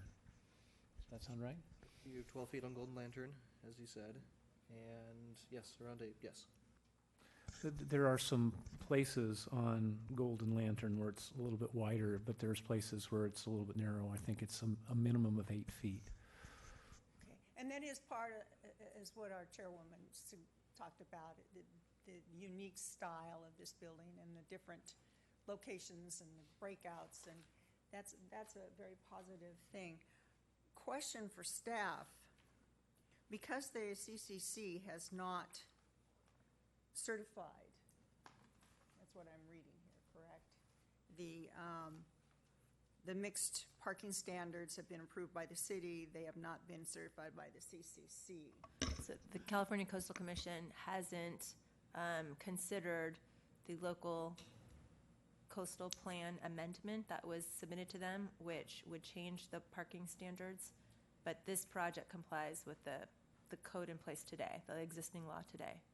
So if the Coastal Commission came back with a different kind of response, what would be the ramifications of that?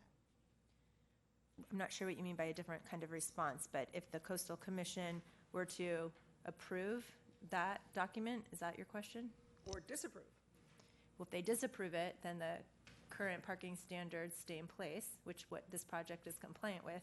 If they approve that document, then new parking standards are in place at that point forward.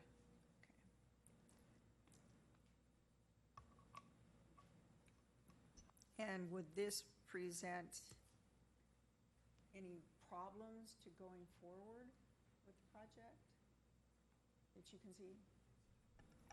Just to clarify real quickly, the proposed parking standards that are in front of the Coastal Commission are actually more lenient. If they were approved, they would require less parking than is currently on the project. However, because this is for a vesting map, so long as the applicant makes certain steps forward, if the map is approved, so long as they take certain steps to actually move forward with building their project, their rights are going to be vested. If they want to come back later and seek an amendment of the entitlements to have lesser requirements, that's something we would deal with down the road. But it would not have any negative impact. So if the applicant just wanted to move forward with the parking requirements as they are today, if you were to approve them, the Coastal Commission approval of the new parking standards would have no impact whatsoever. Okay, thank you. There was an issue brought up about the possibility of vacation rentals, and I don't know, perhaps in that thinking is having large numbers of individuals occupying these homes and townhomes. I'm not sure where I'm going with this, but that's been a concern for many in the city. And yeah, the speaker brought that up, the vacation rental issue. And as I mentioned before, if the developer wants to adopt CCNRs that ban or prohibit vacation rentals, they can do that. We cannot require them to do that. If they choose to permit vacation rentals, the city already has a vacation rental ordinance that is on the books. So that property would be subject to the same requirements as any other property in the city that rents out as vacation rental units. Okay, so nobody's going to be able to go run amok. No, they'll be subject to all of the other requirements that every other property is subject to.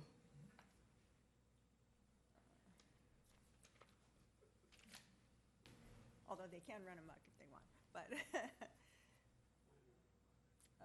see, there was another issue that was brought up. Oh. When my my fellow councilmen were discussing the parking issues around the building and within the building, and the street of San Juan keeps coming up.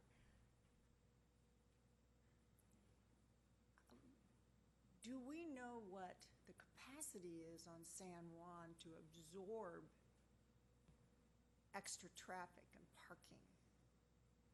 I mean, I'll try to answer that. So San Juan Street is public parking. Yes. So anyone can park there. Yes. So if a resident from this development wants to park there, they can. If a resident from the state of Oregon wants to park there, they can. And as long as they move their car within a certain number of hours, they are able to do that. So we don't, there's no restricted parking there currently. Someday there could be if needed. That was part of the parking management plan that was considered by this body as well as the city council. There are tools in the tool chest to manage parking. But I will remind you that currently today, although this is not all in the public domain, granted, and staff is working on bringing more of that private supply into the public domain, but there is currently, you're asking about capacity, there are currently, at the busiest hour of the busiest day, approximately 2,000 parking spaces that are unused in the whole town center area. Again, a lot of that is in exclusive private parking, and it needs to be brought into the public domain in order to be shared public parking. But ultimately, the parking plan that was brought before the commission and the city council was to move in a direction of a park once district where you park and you visit multiple properties with your car parked in one space. So I'm not sure if that answers your question, but I think it's the best we can do with the information we have available.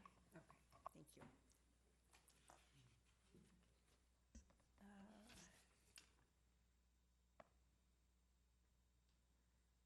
You've addressed, one of my concerns was the traffic issues on PCH South and the cars turning into Golden Lanterns. That's been addressed.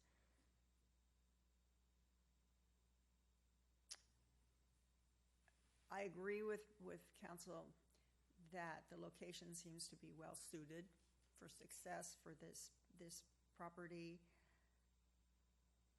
When you're there, you look across the street from from Pacific Coast Highway, and there's La Plaza right there, and you look the other direction, and there's the harbor, and there's all the beautiful greenery down by the bluffs, and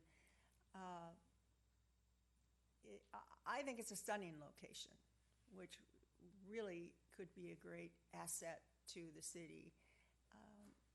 And it's sort of like on the boat. It's sort of what's it called? The gal on the front of the boat. What is she called? Hey, you boaters. The who? The bowsprit? Yes, her. Yeah, it sort of juts out that way. When you look at the corner there, and what a wonderful thing to see when you drive in and drive through. And we certainly appreciate that. Let's see.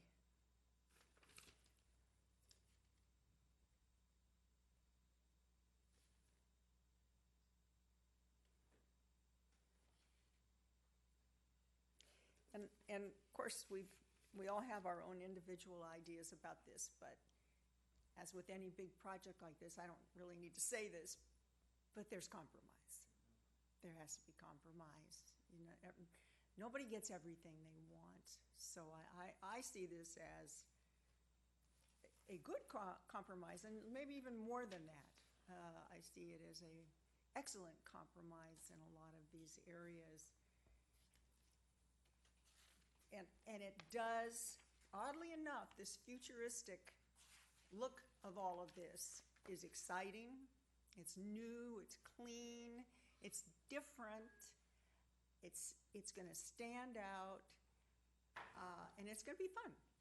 So I'm in favor of the project. Okay, thank you. Commissioner McCann, did you want to struggle at making a motion now that we've kind of gotten, since you had some more of the changes? Commissioner McCann, if I can maybe try to help you out. I've been keeping a list, trying to keep this as clear and clean and simple as possible. I would love your help. And Okay. before you do, and thank you, Chairwoman, before you do though, I do have a quick question. On the future commercial, the 1,000 feet, and it seemed like it was probably included without coming back to us, can we be specific that if in the future they develop that 1,000 square feet of commercial, that it doesn't need to come back to Planning Commission, it'll be subject to director's approval? I think ultimately, and Ursula can step in if I'm wrong about this, it's going to depend on what the proposal is for the use of that space. And until we see specifics, we won't know for sure if it's relatively minor, normal commercial usages. I think it's probably safe to say it's within substantial conformance. It doesn't need to come back. But if there's something unusual that might trigger Planning Commission need to review it, then we would have to bring it back to you. Okay, but a lot of that will be dependent on what it looks like in the future. And I'd love your help. not that I want to anticipate which way you're going on this issue, but if you were to make a motion to move staff recommendation and approve the project and the related entitlements, I have a list of 4 changes that would need to be made. The first is to revise all references to the variance to refer to V-14-003. From my quick glance, it looks like the references in the resolution are correct, but just in case we missed any, we'd like to that noted on the record. Number 2 would be changes to condition of approval number 24. These changes would include both the language read into the record by Evan, which related to the approval of the CDP, as well as the addition of the language in no event sooner than 5 years after the building permit is pulled by the applicant. I'm going to put these together so that we have a clear understanding. So the requirement to remove the driveway would be triggered by either 1, the issuance of the CDP to the adjacent property, or 2, the city's widening of PCH, whichever occurs first, except that in no event shall removal be triggered sooner than 5 years after the applicant pulls the building permit for the project. Can we, I think the chair indicated that if the city did in fact move to do the street, that the 5 years would not stay in effect if we did that. So if you, it's easy to do, just Okay. insert the 5 years right after you have the first wording, which talks about the neighboring development, and put that in before you get to the point where the street is widened by the city. Okay, so let me try that again. So We have worded over here if you'd like. All right. You guys give it a shot. So, so when redevelopment of the neighboring properties meets threshold for requiring a coastal development permit, insert the words, but no sooner than 5 years from issuance of a building permit, or when PCH is reconstructed to the ultimate configuration. I think that gets the intent of what, I'm getting a confused look though, maybe? Yeah, just so long as it expressly says that it's not the condition, the CDP for the adjacent property, that it's for this property, so that it doesn't get confused. Okay. No, it is the CDP of it's the CDP of the adjacent, but no sooner than 5 Oh, years right, from okay. this building permit. From this building permit, okay. So if he shows up next week to go forward, this guy's still got 5 years.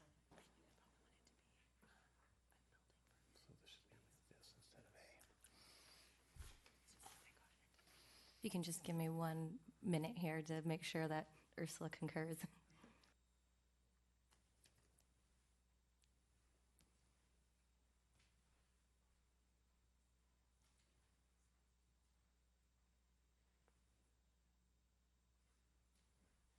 All right, we're good with that language.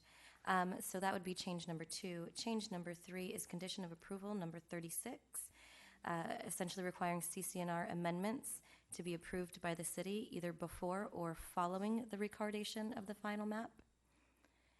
And then finally, the 4th change would be to page number 3 of the resolution, and if anywhere else in the resolution that I did not catch, The reference to the Majestic property should be removed and replaced with a reference to this project. And with that, I think I've captured any changes, hopefully. Yes, you beautifully. I would like to do that motion. Not to put words in your mouth, but motion for that. You can just say move staff recommendation to approve all of the listed entitlements as well as all the changes noted by the city attorney in the record. And that would be sufficient. Okay, I move all staff recommendation as noted and as read into the record by the city attorney. That works. And staff recommended changes. All right, so Commissioner McCann and Ms. Farrell have made a motion. Is there a second? I'll second what they said. Okay. And Commissioner Murphy has seconded, so let us register our votes and see what happens here. Okay.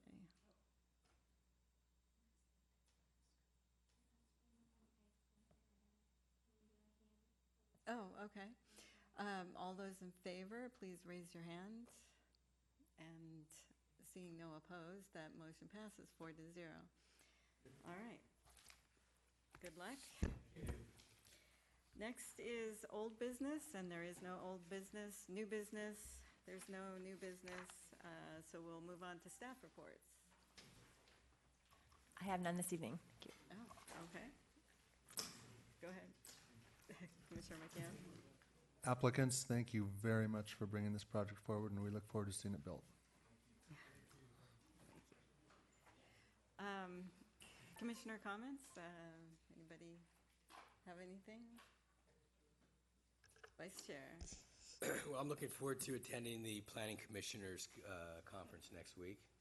Oh, you're going? Yes, I'm going, I believe. I wasn't invited. You're too good. Yeah. We thought you were teaching. Yeah, exactly. So that should be an exciting event. Looking forward to that. Where is it being held?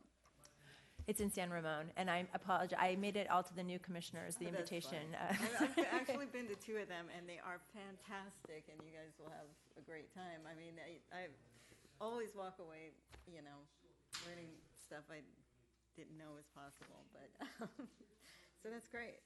Are you going to? Yes. Oh, excellent, excellent. Okay. All right. Any comments? Yeah.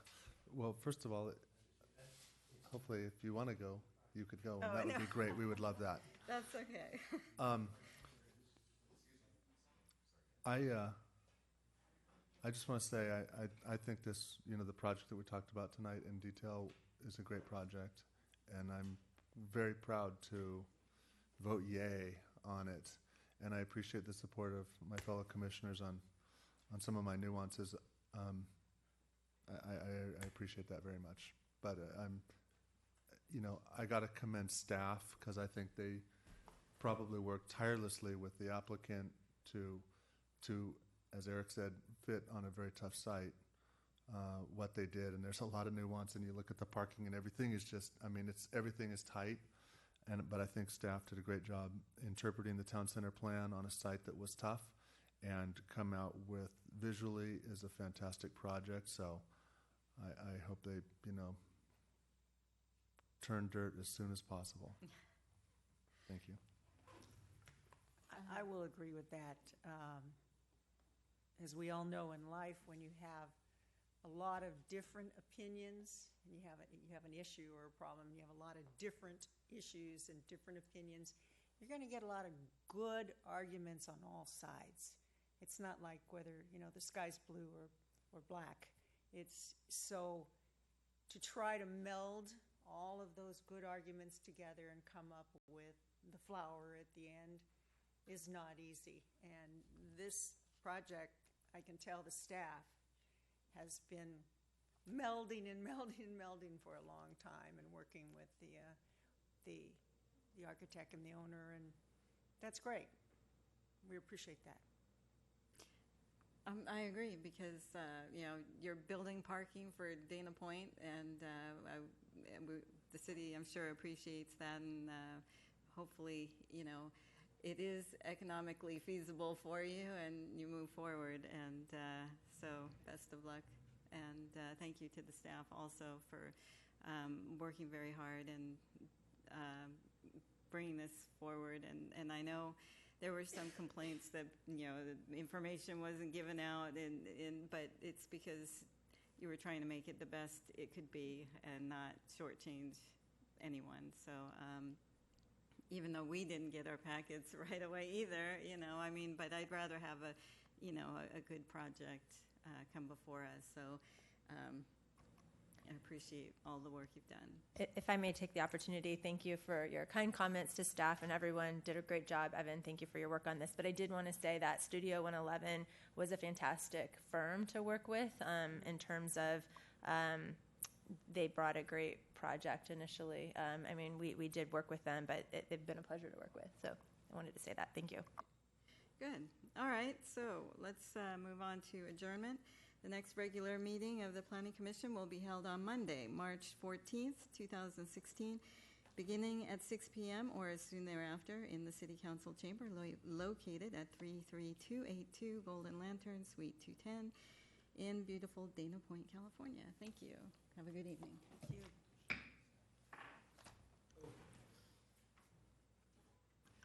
I just, one thing, got to bring up one thing, our next meeting. We do not have any items. We have a lot of items in the mill, but we do not have any public hearing items for the next meeting. For when? The For 14th. the 14th. We'll give you an official correspondence. We don't have to announce it at this meeting. Well, and that it sounds like that meeting will be canceled. So we'll follow up with email.